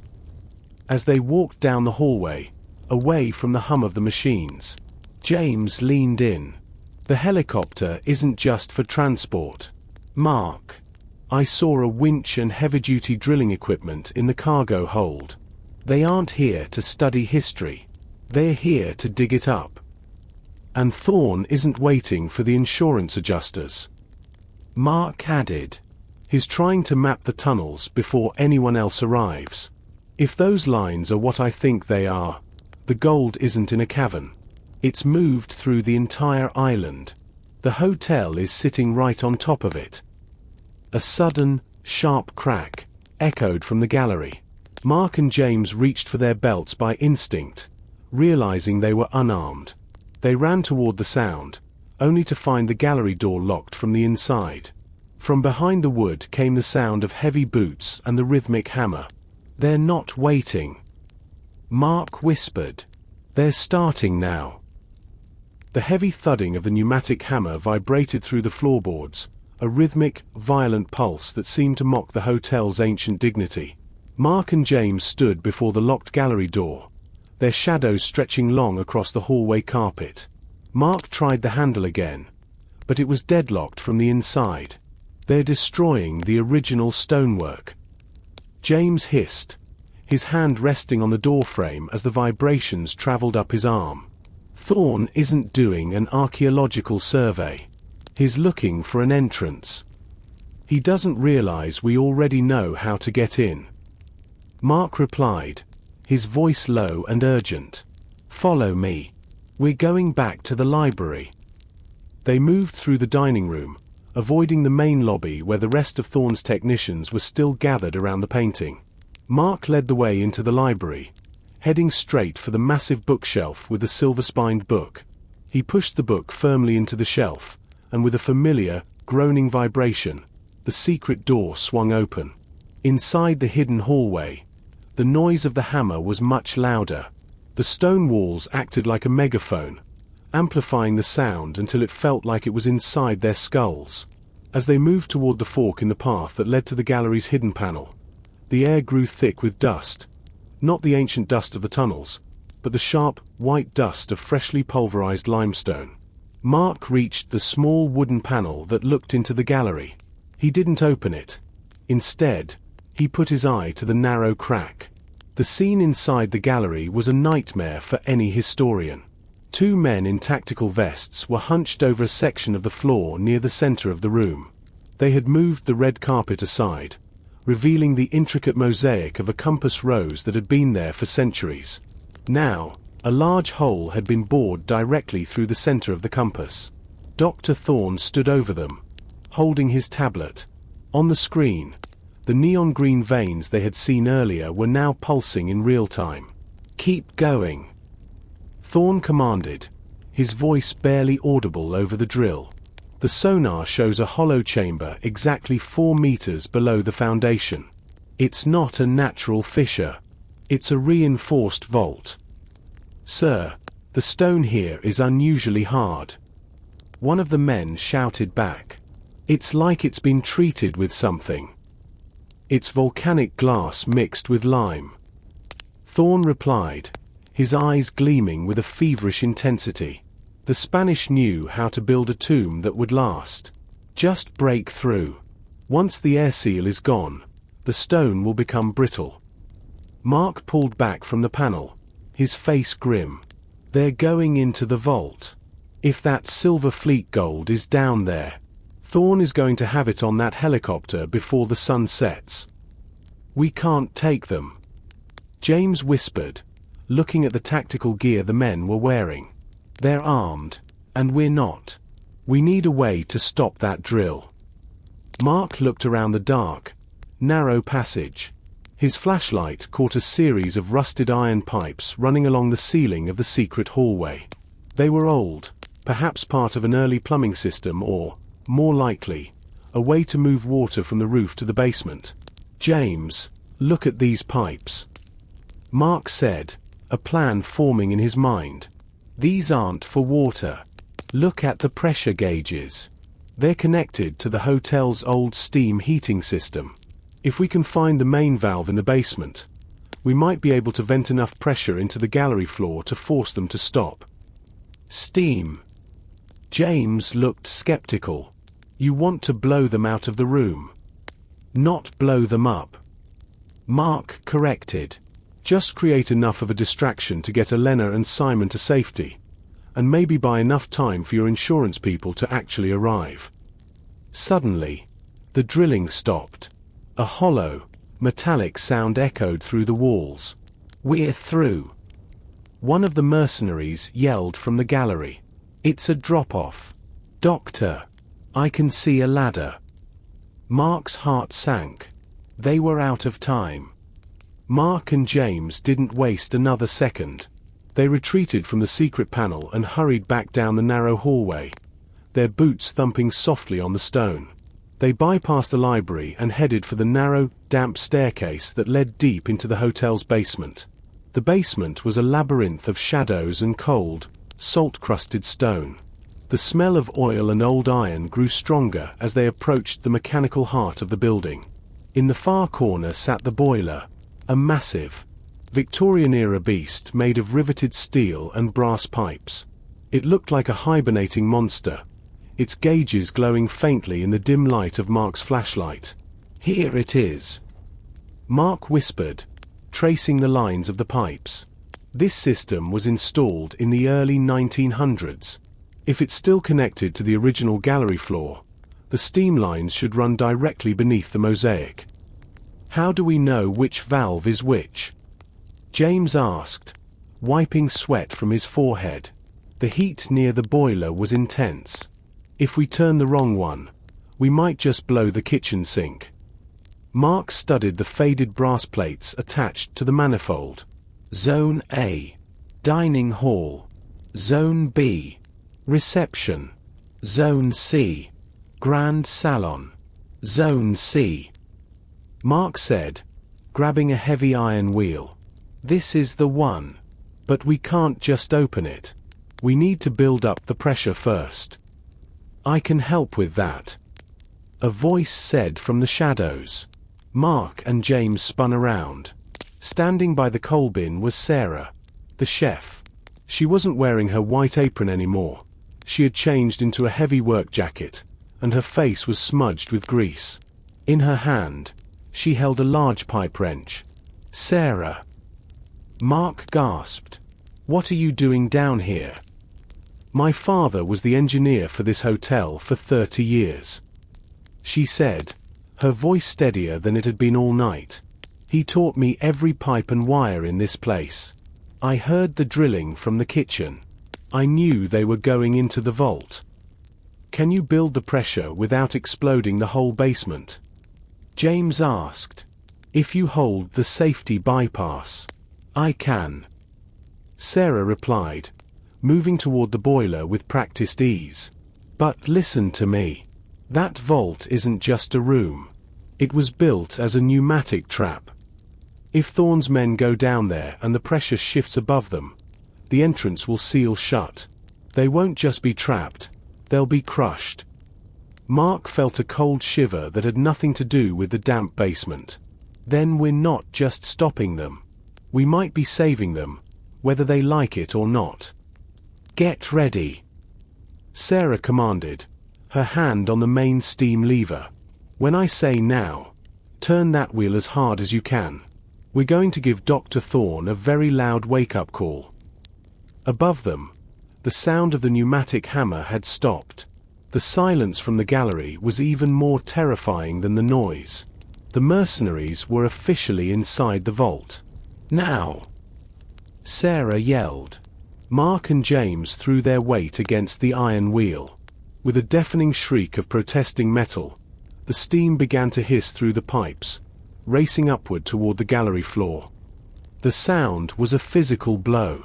A high-pitched, deafening shriek tore through the foundation of the Silver Island Hotel as superheated steam found its way through the fresh boreholes in the gallery floor. In the basement, the pipes groaned and vibrated under the immense pressure Sarah had unleashed. Go! Now! Sarah yelled over the roar of the boiler.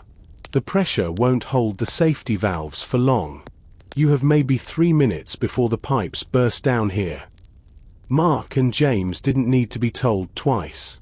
They scrambled up the narrow basement stairs, their lungs burning from the sudden humidity. As they reached the ground floor, they were met by a wall of thick, white mist rolling out of the gallery and into the hallway. The air smelled of wet stone and ancient, scorched dust. Inside the gallery, chaos reigned. The two mercenaries who had been prepared to descend into the vault were now stumbling back, their hands over their faces to protect themselves from the scalding plumes.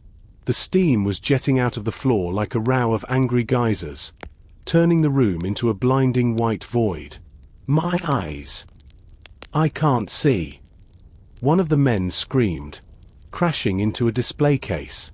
Through the shifting fog, Mark saw Dr. Thorne. The man was a silhouette of desperation. He wasn't retreating. Instead, he was kneeling near the boreholes, shielding his face with his leather briefcase, trying to see into the hole despite the heat. The seal! Thorne shouted, his voice cracking. The pressure shift is triggering the counterweights. Move the equipment. Block the slab. Suddenly, a new sound emerged, a deep, rhythmic grinding of stone against stone. It was a mechanical groan that seemed to come from the very earth beneath the hotel. As Sarah had warned, the pneumatic trap was engaging. The heavy limestone floor of the gallery began to tilt almost imperceptibly, and the massive stone slab that served as the vault's entrance started to slide shut with the cold, unyielding force of a mountain. James, the lobby! Mark commanded, grabbing the guard's arm. They are distracted. We need to get the painting and get Elena and Simon out of here. They ran toward the lobby, bursting through the mist. The two technicians Thorne had left to guard the painting were standing in a daze, their weapons lowered as they stared at the white clouds billowing down the hallway. James didn't hesitate. He used his momentum to tackle the nearest man, sending him spiraling into the reception desk. Mark dived for the blue rose, which still lay on the mahogany table. He swept the canvas up, rolling it tightly and tucking it under his arm just as the second guard reached for a sidearm. Don't even think about it.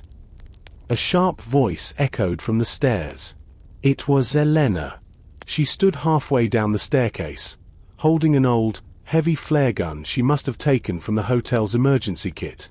Her face was set in a mask of cold determination.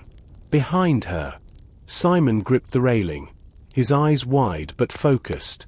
The helicopter is idling on the lawn, Elena said, her voice steady despite the chaos. But they've blocked the main drive. We can't go out the front. The basement, Mark said, glancing back at the gallery as a loud thud signaled the vault slab slamming shut. Thorne's screams of frustration were barely audible now.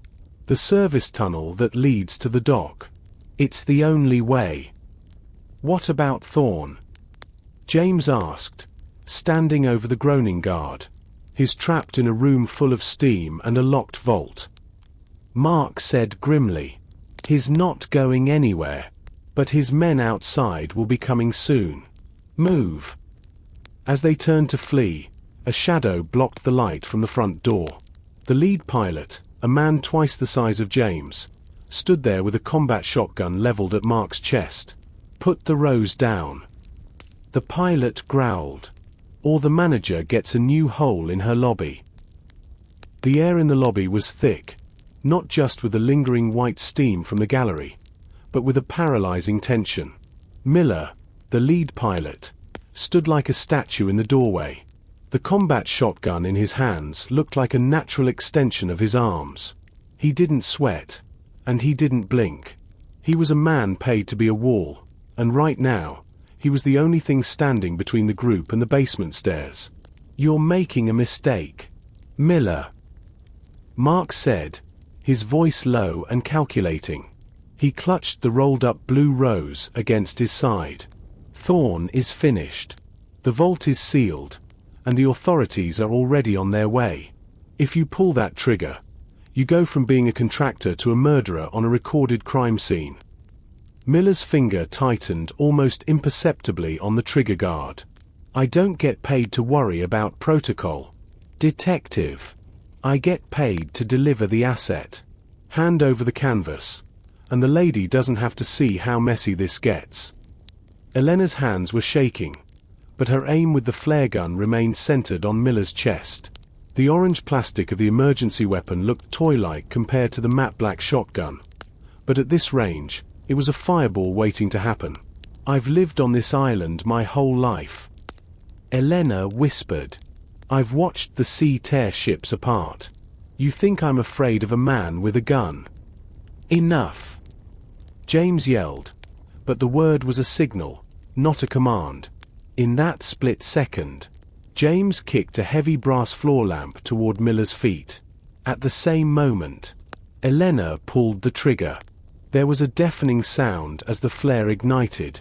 A brilliant, blinding streak of magnesium red hissed through the air. It didn't hit Miller. Elena had aimed for the pile of dry curtains right next to him. The fabric erupted into a wall of intense red light and choking smoke. Miller cursed, flinching away from the sudden heat and the blinding glare. He fired a shot, but the recoil and the flash threw his aim wide. The buckshot peppered the ceiling, raining plaster dust down on the reception desk. Go! Go! Mark shouted. The group scrambled toward the basement door. Mark led the way, shielding the painting with his body. Simon was surprisingly fast, his long limbs moving with a frantic energy as he followed Elena. James brought up the rear, grabbing a heavy oak chair and wedging it under the basement door handle just as they slammed it shut. They were in the darkness of the upper basement landing. Below them, they could hear the angry roar of the steam pipes and Sarah's voice calling out through the gloom. Is everyone okay? Elena gasped, leaning against the cold stone wall.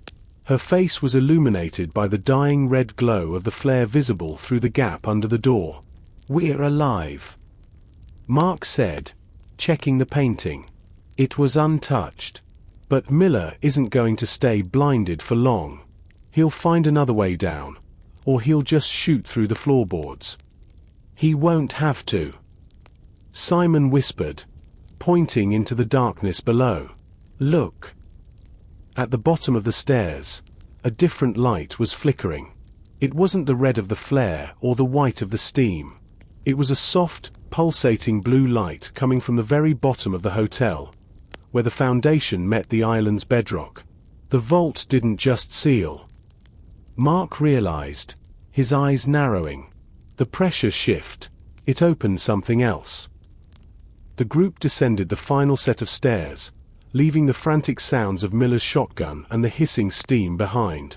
As they reached the very bottom of the hotel, a level even Elena hadn't visited in years, the air grew heavy and damp, tasting of salt and ancient minerals.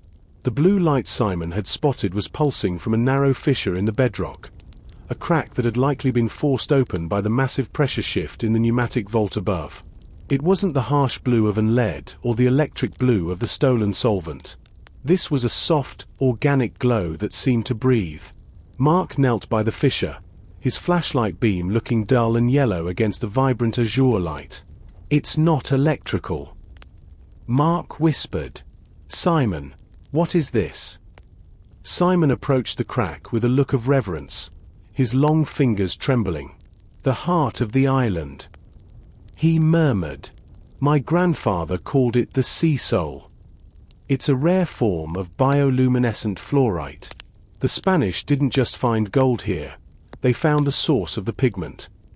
Mark looked closer. The fissure revealed a hidden vein of glowing crystals. It was beautiful, but it was also a map in itself. The veins of light stretched out into the darkness, following the natural fault lines of the limestone. This was the reason the blue rose was so unique. The artist hadn't just used oil and lead. They had ground these rare, glowing minerals into the paint. "This is what Thorne was really after," James said, checking the service tunnel entrance. "The gold is a distraction. A vein of this mineral is worth more to the pharmaceutical and tech industries than a chest of Spanish doubloons. It's a natural superconductor." Suddenly, a heavy sound echoed from the floor above. The mercenaries had managed to break through the chair-wedged door. The sound of heavy boots began to ring out on the basement stairs. "We don't have time for a science lesson," Elena urged, pointing toward a low, iron-grated tunnel that led toward the sea. "The service tunnel leads to the old boathouse. If we can get there, we can take the emergency launch." "Wait," Mark said, his eyes fixed on the glowing vein. He looked at the blue rose tucked under his arm. "If this mineral is a superconductor, it reacts to heat and pressure. That's why the steam triggered it." Mark turned to Sarah, who was still standing by the boiler's safety valves. "Sarah, can you reverse the flow? Can you pump the cold seawater from the intake into the gallery pipes?"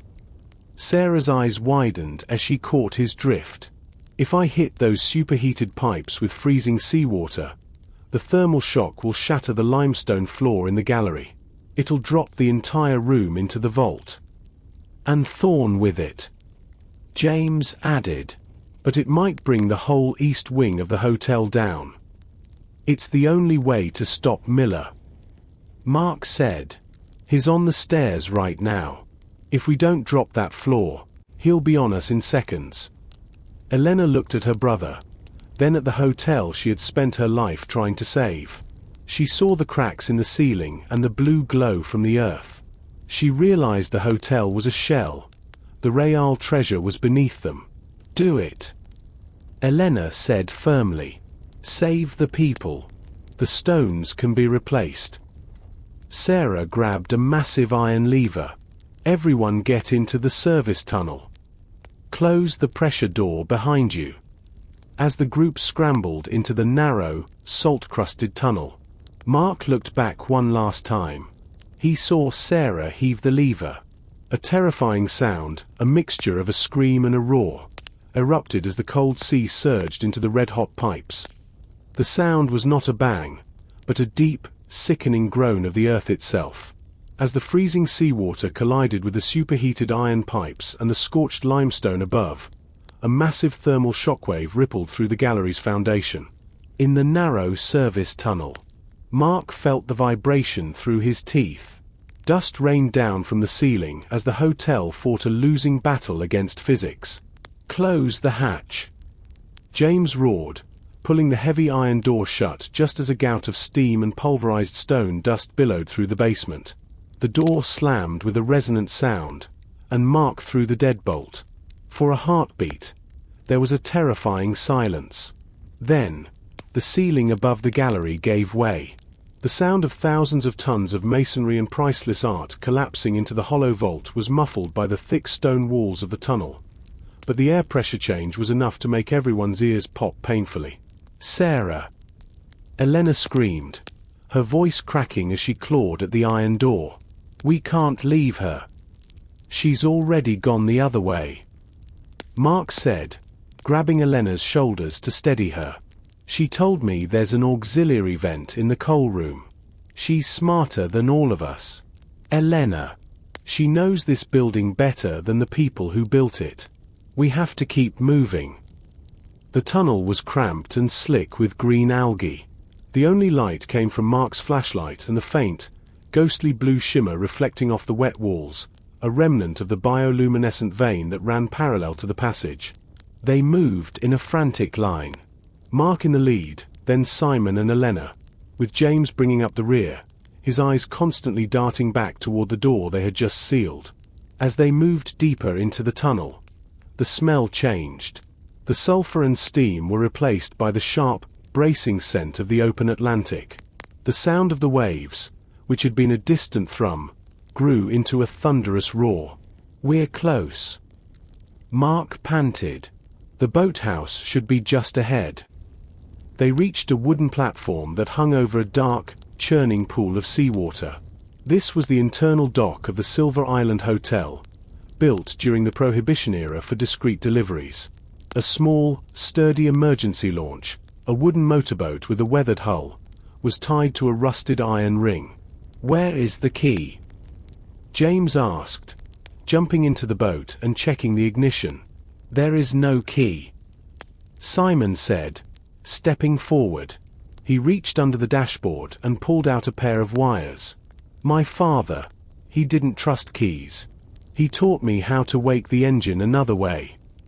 As Simon worked with surprising dexterity, Mark looked back toward the tunnel entrance.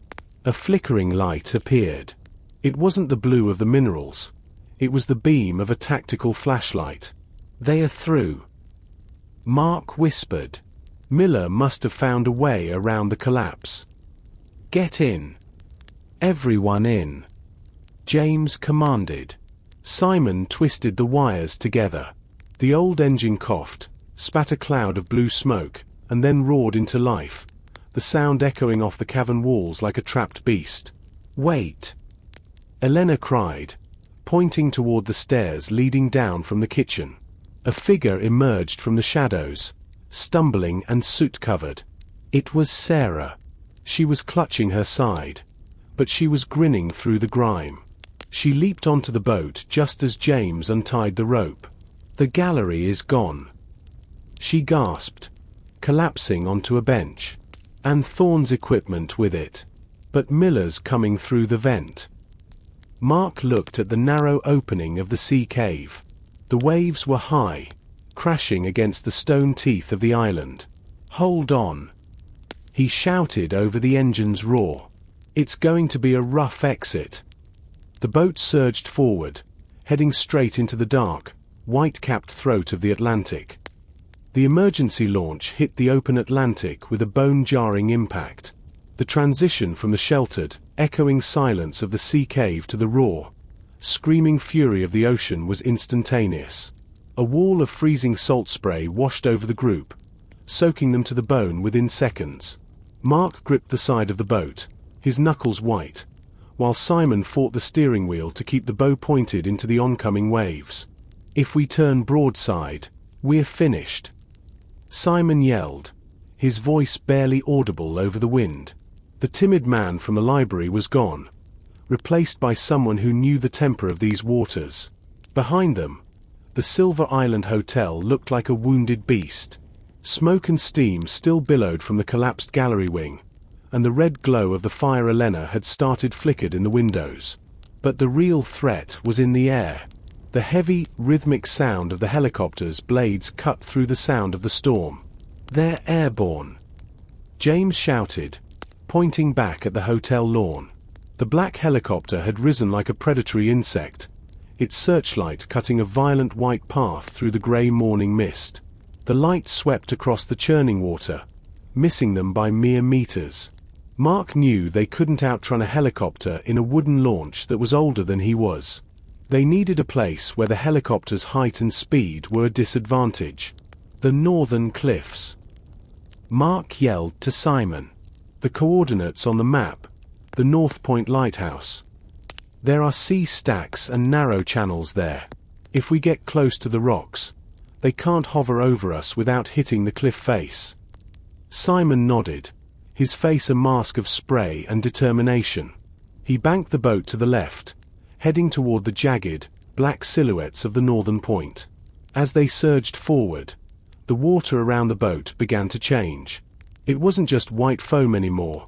A ghostly, pulsating blue glow began to swirl in their wake. The bioluminescent minerals they had seen in the basement were being washed out into the sea through the collapsed vault. The boat was leaving a neon blue trail that acted like a beacon for their pursuers. "They can see us," Sarah cried, pointing at the glowing water. "The mineral, it's reacting to the oxygen in the spray." The helicopter's searchlights suddenly locked onto them, turning the blue-tinted water into a blinding white stage. A voice boomed over a loudspeaker, distorted by the wind. "Stop the vessel immediately. You are in possession of government property. Power down or we will take defensive action." Defensive action. James spat, reaching into the emergency locker of the boat.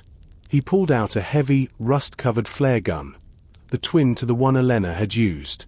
"They've already tried to bury us alive. I'd say we're past the talking stage." A sudden spray of water erupted 10 meters to their right. It wasn't a wave, it was the impact of a high-caliber round. Miller wasn't just trying to scare them anymore. He was trying to sink them. "Simon, the needle's eye!" Elena screamed, pointing to a narrow gap between two massive stone pillars rising from the sea. "It's too small for the helicopter's rotors, and the current is too fast for them to track us accurately." Simon didn't hesitate. He pushed the throttle to the wall. The old engine screamed in protest, but the boat leaped forward, racing toward a gap that looked no wider than a doorway. Mark looked at the blue rose tucked into his waterproof jacket. The map's secret had led them into the heart of the storm. If they survived the needle's eye, they would be at the coordinates. But if they missed, the Atlantic would claim the map, and all of them, forever. The needle's eye loomed ahead like the jaws of a stone titan. Two massive pillars of black basalt rose 60 feet out of the churning Atlantic, separated by a gap so narrow that the white water between them looked like a boiling cauldron. Simon's hands were raw, his knuckles white as he gripped the steering wheel, his eyes fixed on the sliver of dark water between the peaks. "If we don't hit it perfectly, the backwash will throw us against the southern stack." Simon screamed over the engine's roar. Behind them, the black helicopter lowered its nose, looking like a giant wasp preparing to sting. Miller wasn't firing anymore. The turbulence near the cliffs was too great for steady aim.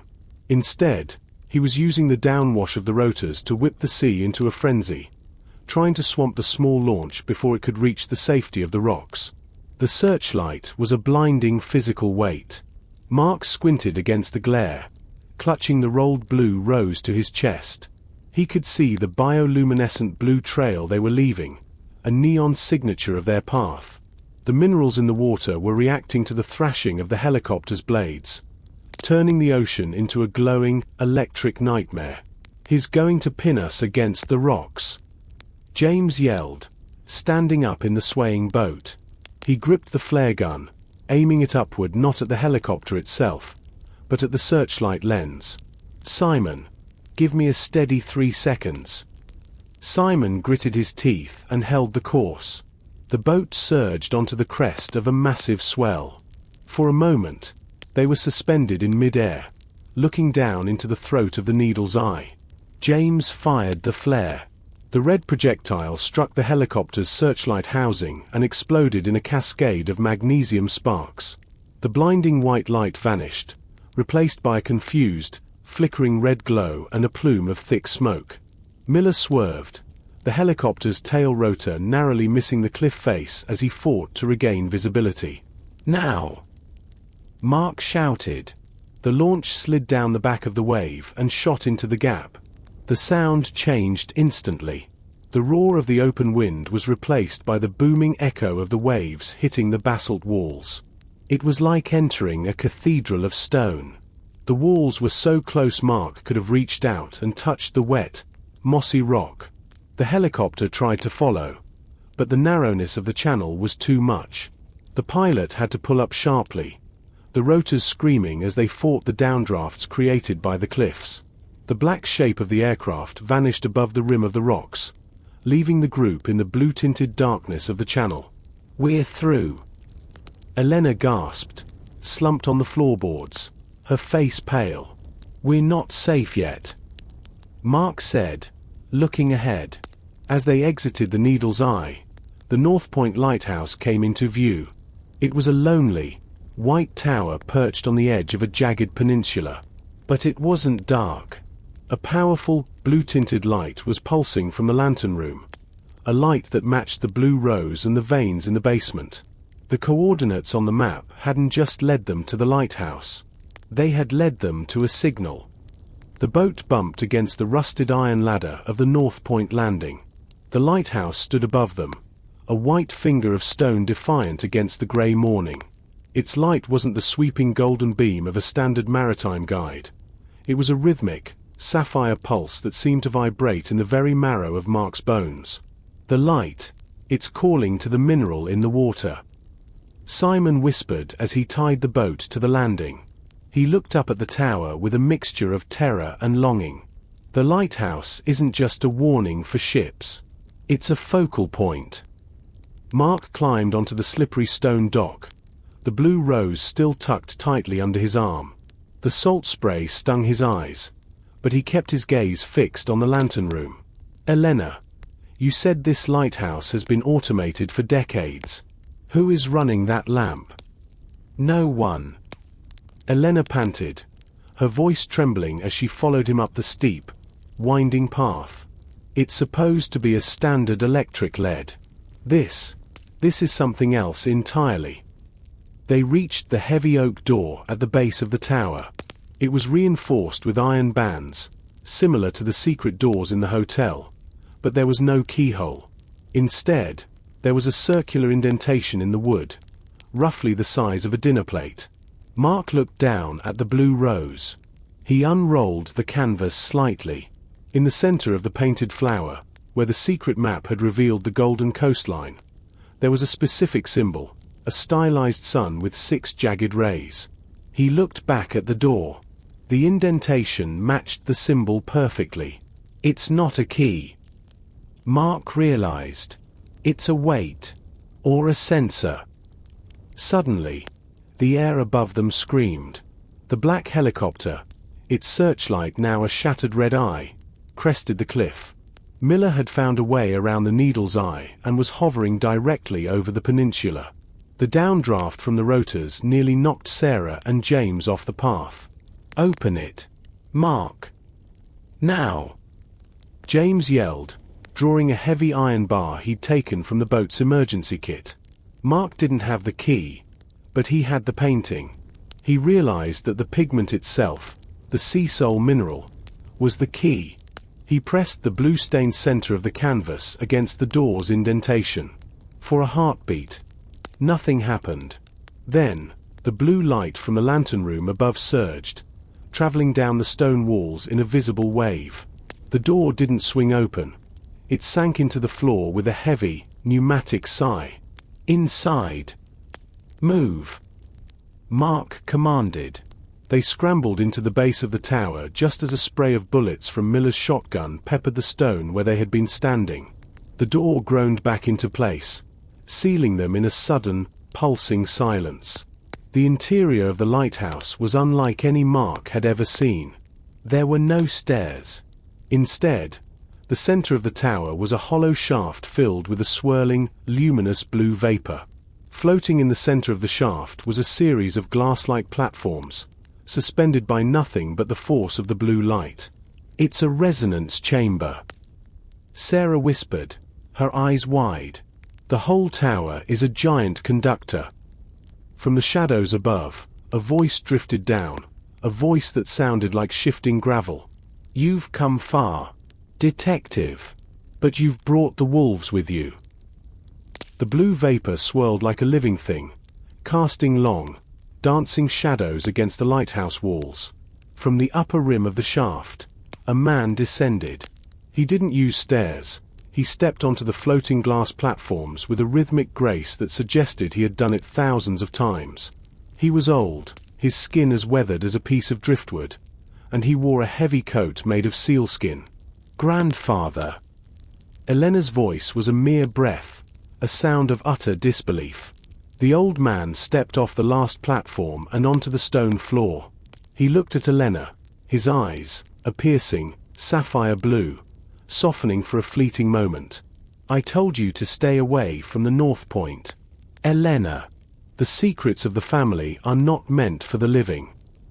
"Elias?" Mark asked, stepping forward, though he kept his hand near his belt. "We thought you died in the storm 20 years ago. The hotel records say you were lost at sea. The sea takes what it wants, and it gives what it must," Elias said, his voice echoing in the hollow tower. "I didn't die. I became the anchor. This lighthouse is not a guide for ships. It is a stabilizer for the sea soul vein. Without the constant resonance of the lantern, the mineral becomes unstable. It would tear the island apart from the inside." He looked at the blue rose in Mark's hands. "You brought the catalyst. The painting isn't just a map. The canvas is treated with the pure essence of the mineral. It's a tuning fork. If Thorn gets his hands on it, he won't just harvest the vein. He'll create a resonance spike that will collapse the coastline for 50 miles. He's already here, Elias," James warned, pointing toward the ceiling. The sound of boots on the roof was unmistakable. "And he's not alone. He has a private army." Elias nodded, showing no fear. "Then we must go down, not up. The lantern room is a distraction. The real heart of the island is beneath us, in the resonance chamber. But to get there, we have to cross the glass path." Suddenly, the lighthouse shuddered. A heavy impact came from the roof, followed by the sound of glass shattering.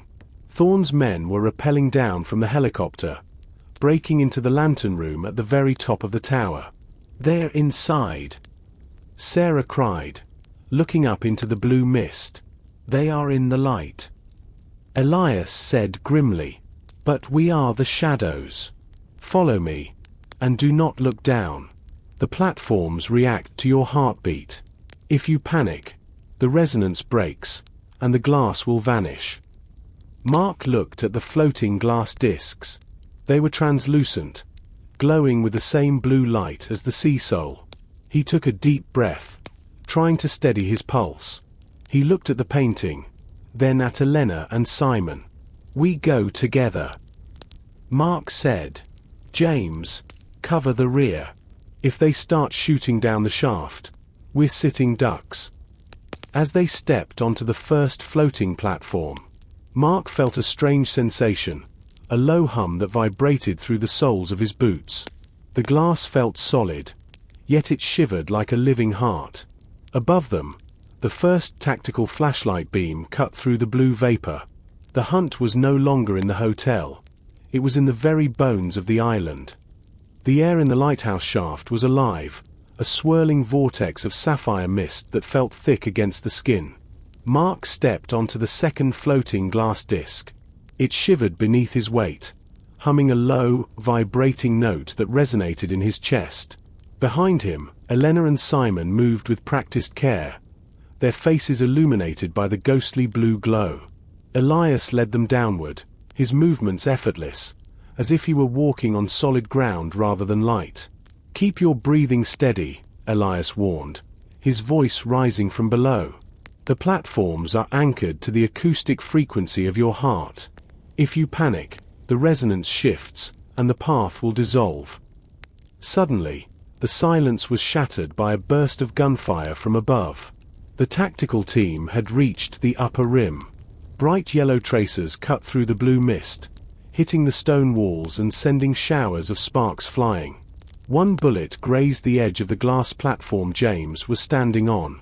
The disc flickered dangerously, turning transparent for a split second. They're shooting at the discs," James shouted, drawing his heavy iron bar. He looked up, but the mist made it impossible to see the shooters clearly. "Mark, we're sitting ducks out here. Don't look up," Mark commanded, gripping the rolled-up blue rose tighter. The painting was beginning to vibrate in his arms, a rhythmic thumping that matched the pulsing light of the tower. "Focus on the path." The mercenaries began their descent, rappelling down the central shaft on high-tension wires. Their black tactical gear made them look like spiders descending into a glowing web. Miller's voice echoed from above, distorted and angry. "Thorn wants that painting intact. Aim for their legs." Mark felt his heart rate climb. The platform beneath him wavered, its edges softening. He closed his eyes for a second, forcing a slow, deep breath. He thought of the cold Atlantic, the stillness of the library, and the weight of the mystery. Slowly, the glass disc solidified. "There!" Elias pointed to a dark archway at the base of the shaft. "The resonance chamber entrance. Jump!" One by one, they leaped from the final floating platform onto a solid stone ledge. Elias was already at a heavy bronze lever near the door. As James landed, the last to jump, Elias threw the lever. A massive, crystalline shutter slid across the shaft, cutting off the path for the mercenaries. The sound of the gunfire became a muffled, distant staccato. They were now in a room that looked like the interior of a giant geode. The walls were lined with massive, jagged clusters of the sea soul mineral, all glowing with an intense, steady blue light. In the center of the room sat a complex array of silver mirrors and brass tuning forks, all pointed toward a central pedestal. "This is the heart," Elias whispered. He looked at Mark. "The painting, detective. Put it on the pedestal. We have to synchronize the vein before the mercenaries breach the shutter." Mark walked toward the pedestal, but he stopped when he saw the floor. It wasn't stone. It was a map, a perfect, three-dimensional model of Silver Island made of pure crystal. And right now, the model was glowing red. "Why is it red, Elias?" Mark asked, his voice tensing. "Because the balance is gone," Elias replied grimly. "The collapse of the gallery triggered a chain reaction. The island isn't just sinking, it's preparing to shatter." Mark looked at the glowing red model of Silver Island. The light wasn't steady. It pulsed with a frantic, jagged rhythm that felt like a fever. He could feel the vibrations through the soles of his boots, a deep, subsonic thrumming that made his teeth ache. "The collapse of the hotel gallery created a void in the resonance field," Elias explained, his hands moving over the brass tuning forks with desperate speed. "The sea soul vein is trying to fill that void with raw energy. If we don't harmonize it, the pressure will blow the island's crust apart like a steam boiler." "Place the painting, Mark. Now!" James yelled, his eyes fixed on the crystalline shutter at the top of the chamber. The heavy door was already beginning to buckle under the impact of tactical explosives. Mark stepped toward the central pedestal. He carefully laid the unrolled blue rose onto the stone surface. The moment the canvas touched the pedestal, the effect was instantaneous. The blue mineral in the paint didn't just glow, it ignited. A pillar of sapphire light shot upward from the painting, hitting a massive crystal suspended from the ceiling. "It's working," Sarah whispered, shielding her eyes from the brilliance. The red light in the island model began to fight the blue light of the painting. The two colors clashed, swirling together in a violet storm of energy. Mark watched as the dark lines of the secret map on the canvas began to move. They weren't just ink anymore. They were channels for the energy, directing the resonance back into the island's veins. Suddenly, a massive explosion rocked the lighthouse. The crystalline shutter shattered into 1,000 glittering shards. Dr. Thorne stepped onto the ledge, his suit torn and his face smeared with soot. Behind him stood Miller, his shotgun leveled at the group. Thorne's eyes were fixed on the pedestal, a look of pure, undistilled greed transforming his face. So, the legend is true, Thorn breathed, ignoring the fact that the floor was shaking violently. The blue rose is the control key for the entire vein. With this resonance, I can map every mineral deposit on the Atlantic shelf. Thorn, get back, Mark warned, standing his ground by the pedestal. The island is unstable. If you disrupt the synchronization now, none of us are getting off this rock alive. I don't care about the rock, detective, Thorn snapped. I care about the power. Miller, take the painting. Miller stepped forward, but Elias moved with a speed that defied his age. He grabbed a heavy silver tuning fork and struck it against the pedestal. A wave of sound, a physical wall of pressure, hit Miller, throwing the large man back against the crystal wall. The light is not yours to take, Elias roared. But the interference had a cost. The red light in the model flared up, consuming the blue. A crack appeared in the center of the crystal island. Outside, a sound like a thunderclap echoed, the sound of the northern cliffs beginning to slide into the sea. The synchronization is failing, Simon cried, pointing at the painting. The frequency is too high. Mark looked at the blue rose. The blue petals were turning white from the heat of the energy. He realized the painting wasn't enough. It needed a ground, a way to anchor the energy into the bedrock. He looked at the silver key he still held in his pocket, the one from the secret hallway. The chamber was a whirlpool of screaming wind and violet light. The blue rose on the pedestal was no longer just a canvas.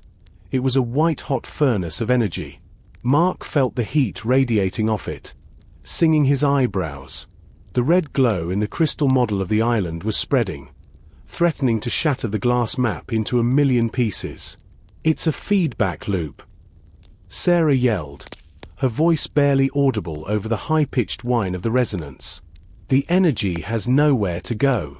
It's building up in the pedestal. If it doesn't find a ground, it's going to discharge all at once. Thorn ignored the warning. His face was twisted with a desperate, manic ambition. He lunged toward the pedestal, his fingers clawing for the edge of the burning painting. It's mine.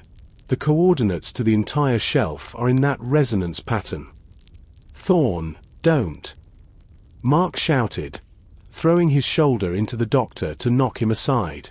Mark reached into his pocket and pulled out the heavy silver key he had found in the secret hallway, the one marked with the number 4. He remembered what Thomas had said about the layers of the painting, and what Elias had said about the lighthouse being a stabilizer. He looked at the pedestal and saw a small, vertical slot at the base, hidden behind a decorative brass plate. He realized the key wasn't just for a room in the hotel. It was a manual override, a grounding rod designed to bleed off excess energy from the resonance chamber into the island's iron-rich bedrock. The number 4 didn't just mean room 4. It represented the 4th level of the island's defense, the literal ground. Miller! Kill him! Thorn screamed as he scrambled back to his feet. Miller leveled his shotgun, but James was faster. The security guard swung the heavy iron bar, catching the barrel of the shotgun and forcing the blast upward. The shot hit a cluster of sea soul crystals on the ceiling, raining blue shards down like jagged glass. Mark dived for the base of the pedestal. He jammed the silver key into the slot. It was a perfect fit. He turned the key with all his strength. With a sound like a massive iron bell being struck, the violet light vanished. A surge of pure blue energy flowed through the key, through Mark's arm, sending a numbing shock through his entire body, and deep into the floor. The screaming whine of the resonance dropped to a low, soothing hum. The red light in the island model faded instantly. The vibrations stopped. The lighthouse, which had been swaying like a reed in the wind, stood still once more. But the price was high. The blue rose began to smoke. The blue pigment, the sea soul essence that had held the secret map for 500 years, was being consumed by the sheer volume of the energy it had channeled. The petals of the rose were turning to grey ash before their eyes. No! Thorn wailed, falling to his knees. The map. The data. Mark stood up, his arm still tingling from the discharge. He looked at the pedestal. The painting was gone. All that remained was a charred, blank canvas and the faint, glowing outline of the silver key still embedded in the stone. "The map is gone, Thorn," Mark said, his voice cold and steady. "And with it, your chance to strip this island of its soul." Elias stepped forward, his eyes shining in the dimming blue light. "The island is saved, but the secret is returned to the silence." However, the silence didn't last. A new sound filled the chamber. The sound of water. Deep, heavy water rushing into the tunnels below. The sound of rushing water was a low, rhythmic growl that quickly escalated into a roar. The stabilization of the sea soul vein had saved the island from shattering, but the structural damage from the earlier explosions and the thermal shock had left the lighthouse's foundation vulnerable.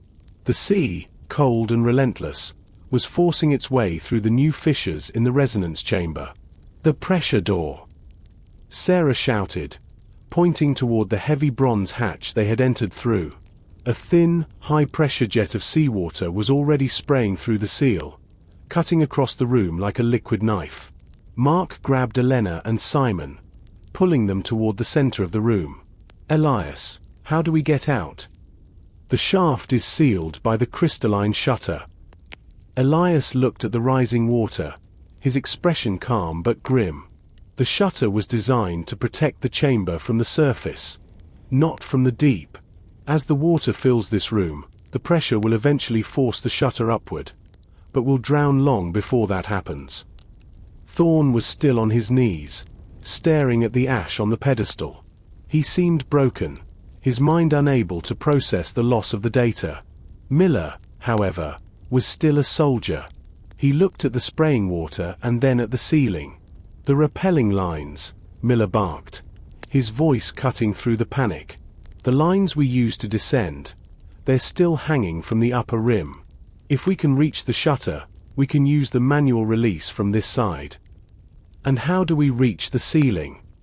James asked, gesturing to the 30-foot height of the chamber. The glass platforms had vanished when the resonance was grounded. "The water," Mark realized. "We let it fill. We use the buoyancy to rise to the shutter." "It's too fast," Sarah argued. "The turbulence will throw us against the crystals. We'll be shredded." "Not if we anchor ourselves to the central pedestal," Elias said. He moved to the base of the pedestal and pulled a heavy chain from a hidden recess. This was the old pulley system for moving the tuning forks. "Everyone, grab hold." The water hit the floor with the force of a tidal wave. It was freezing, a bone-chilling cold that stole the breath from Mark's lungs. Within seconds, the water was at their waists. The bioluminescent minerals in the chamber began to glow again, but this time it was a warning, a flickering, dying light as the seawater shorted out the remaining resonance. Miller and James worked together, surprisingly, to wrap the chain around the group. Thorn was pulled in by James, though the doctor was limp and unresponsive. As the chamber filled, the blue light turned the water into a swirling, ghostly soup. Mark looked up. The crystalline shutter loomed above them, a dark barrier. "When we hit the ceiling, I'll need someone to help me throw the release," Elias shouted over the sound of the deluge. The water rose with terrifying speed. Mark felt his feet leave the floor. They were suspended in the dark, glowing water, tethered to a sinking island, waiting to be pressed against the roof of a tomb. The air pocket at the top of the resonance chamber was shrinking with every frantic second. The water was no longer just rising. It was pressing against the ceiling with a heavy, rhythmic thrum. Mark felt the cold stone of the ceiling against his back, the freezing seawater now up to his chin. The blue bioluminescence of the crystals below cast a ghostly, flickering light through the churning water, making everyone look like drowned spirits. "The release." Elias gasped, his voice thin as he struggled to keep his head above the surface. "It's a recessed iron ring, near the center hub." Mark let go of the chain with one hand, treading water frantically. He reached upward, his fingers scraping against the slimy, wet limestone of the ceiling. Everything felt different underwater. The textures were softened, and the pressure in his ears was beginning to throb painfully. "I can't find it," Mark shouted, a wave of salt water splashing into his mouth. "Left of the main crystal," Sarah yelled, pointing toward a jagged outcrop of sea soul that glowed with a dying, violet light. James and Miller, momentarily forgetting their enmity, worked together to hoist Mark higher. With their combined strength, Mark's shoulders were pushed out of the water and into the last few inches of air. He fumbled blindly along the stone until his fingers hooked into a cold, heavy metal ring. "I have it," Mark roared. "Hold on to the chain. When this opens, the pressure differential is going to pull us through like a vacuum." "Do it," Miller barked, grabbing Thorne by the collar of his suit to keep the unconscious doctor from slipping under. Mark braced his feet against the ceiling and pulled the iron ring with every ounce of strength he had left. For a heartbeat, nothing happened. The mechanism was 5 centuries old, rusted and crusted with salt. He pulled again, his muscles screaming. Suddenly, a sharp echoed through the stone. The crystalline shutter didn't just open. It shattered under the immense weight of the water below it. The transition was violent. A massive geyser of water and air erupted upward into the vertical shaft of the lighthouse. Mark felt a terrifying sense of weightlessness as the suction took hold. He was catapulted upward, the chain snapping taut and then breaking away from the pedestal below. They were no longer swimming. They were being carried by a river of blue-tinted foam. Mark slammed into the side of the shaft, the impact knocking the wind from his lungs.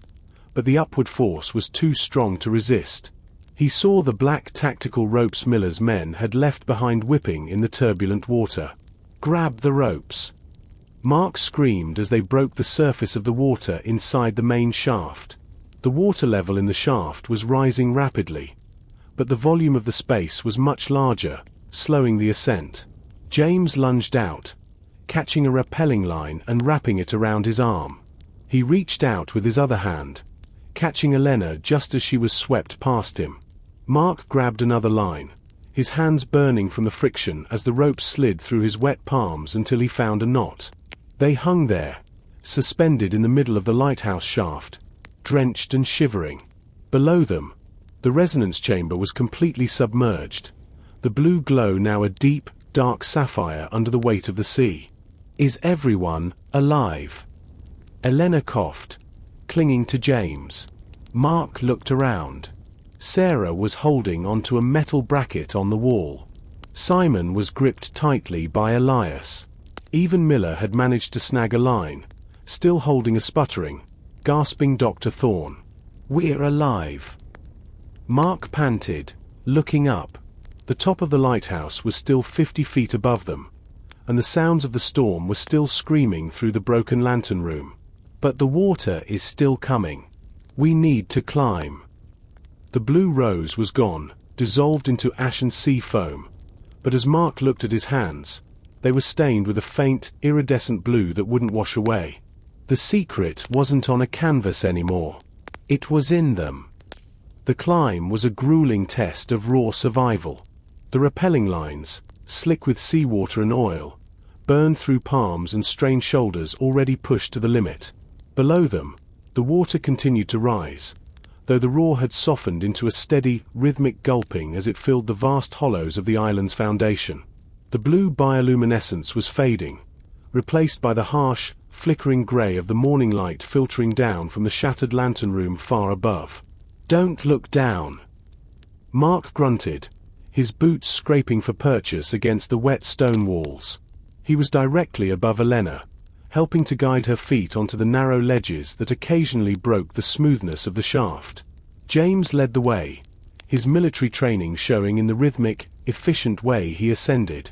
Behind him, Miller hauled the semi-conscious Dr. Thorne upward like a sack of grain. The pilot's strength was terrifying, but his eyes were no longer on the hunt. He was looking at the exit, at the chance to put this cursed island behind him. As they neared the top, the sound of the storm returned with a vengeance. The wind shrieked through the broken glass of the lantern room, a high-pitched wail that competed with the of the helicopter still hovering somewhere in the mist. "The platform is right there," James shouted, reaching out to grab the edge of the iron gallery that circled the inner rim of the lantern. He hauled himself up and immediately turned to pull Elena over the rail. One by one, they collapsed onto the cold metal floor of the lantern room. The massive Fresnel lens, once the pride of the North Point, lay in shards across the deck. The sea soul mineral that had powered the blue beacon was gone, drained by the resonance spike, leaving only a faint, metallic scent in the air. Mark stood up, leaning against the central pedestal where the lamp once sat. He looked at his hands. The iridescent blue stain wasn't fading. If anything, in the natural morning light, it was becoming more vibrant. It pulsed softly, synchronized with his own heartbeat. "It's in us," Simon whispered, staring at his own glowing fingers. He looked at Elias, who stood by the shattered window, watching the horizon. "Grandfather, what happens now?" "The painting is gone. The vault is flooded. The secret is out. The secret is transformed," Elias said, his voice weary but strangely peaceful. "The Blue Rose was a vessel. Now, the island has chosen new vessels. As long as you live, the resonance of Silver Island will continue. You are the map now." Thorn groaned, his eyes fluttering open. He looked at the glowing hands of the people around him and let out a dry, rattling laugh. "Incredible. The ultimate biodata storage. I don't need the painting. I just need you." Miller looked at Thorn, then at the shotgun still strapped to his back. He looked at Mark, who stood ready, and at James, whose iron bar was never far from his hand. Finally, the pilot looked at the black helicopter circling the tower like a vulture. "The contract is over, Thorn," Miller said, his voice flat. "The asset is destroyed. My men are dead or scattered. I'm not starting a war with the locals over a couple of glowing ghost stories." Miller walked to the edge of the gallery and pulled a small transmitter from his vest. He clicked it 3 times. The helicopter banked, lowering its nose toward the tower. "I'm leaving," Miller said, looking at Mark. "If you're smart, you'll stay in the shadows. Because if the world finds out what's in your blood, this island won't be a hotel anymore. It'll be a laboratory." The black helicopter hovered inches from the gallery railing, its rotors creating a deafening, localized hurricane. Miller didn't look back. He hauled the broken, sobbing Dr. Thorn into the cabin and signaled the co-pilot. With a predatory tilt, the machine veered away from the lighthouse, disappearing into the thick morning mist that still clung to the Atlantic. Silence returned to the North Point, broken only by the heavy breathing of the survivors and the distant, rhythmic crashing of the waves against the base of the tower. Mark stood at the railing, watching the grey horizon. He looked down at his hands. The iridescent blue glow had settled into a steady, faint pulse beneath his skin. It wasn't just a stain. It felt like a new sense. He could feel the vibration of the island, the deep, tectonic heartbeat of the sea soul vein far below. "They're gone," James said, wiping a mixture of salt and grease from his forehead. "But they won't stay silent. Thorn might be broken, but the people behind him, they'll want to know what happened to their investment." "Let them come," Elias said, leaning heavily on his driftwood staff. "The vault is flooded. The painting is ash. The resonance has changed its frequency. Even if they brought 1,000 drills, they wouldn't find the Blue Rose again. The island has closed its heart." On the horizon, several white lights flickered. The Coast Guard and the mainland police boats were finally cutting through the fog, alerted by the flares and the seismic activity. The long, terrifying night was officially over, but for the group standing in the lantern room, a new reality was just beginning. "What do we tell them?" Sarah asked, looking at her own glowing palms. "How do we explain that we've become part of the island's history?" "We tell them the truth about the crime," Mark said, turning to face them. "We tell them about the theft, the assault on Victor, and the collapse of the gallery. But the resonance, that stays with us. It's a secret that the Silver Island Hotel will keep, just as it has for 500 years. Elena stepped forward, her face weary but determined. "The hotel can be rebuilt. We have the insurance claim for the Blue Rose, and the museum reward for the discovery of the Spanish records. But we won't be a luxury resort anymore. We will be a sanctuary." She looked at her brother, Simon, who was watching the seagulls return to the cliffs. For the first time, the tall man didn't look afraid. He looked like he belonged. Mark felt a strange peace.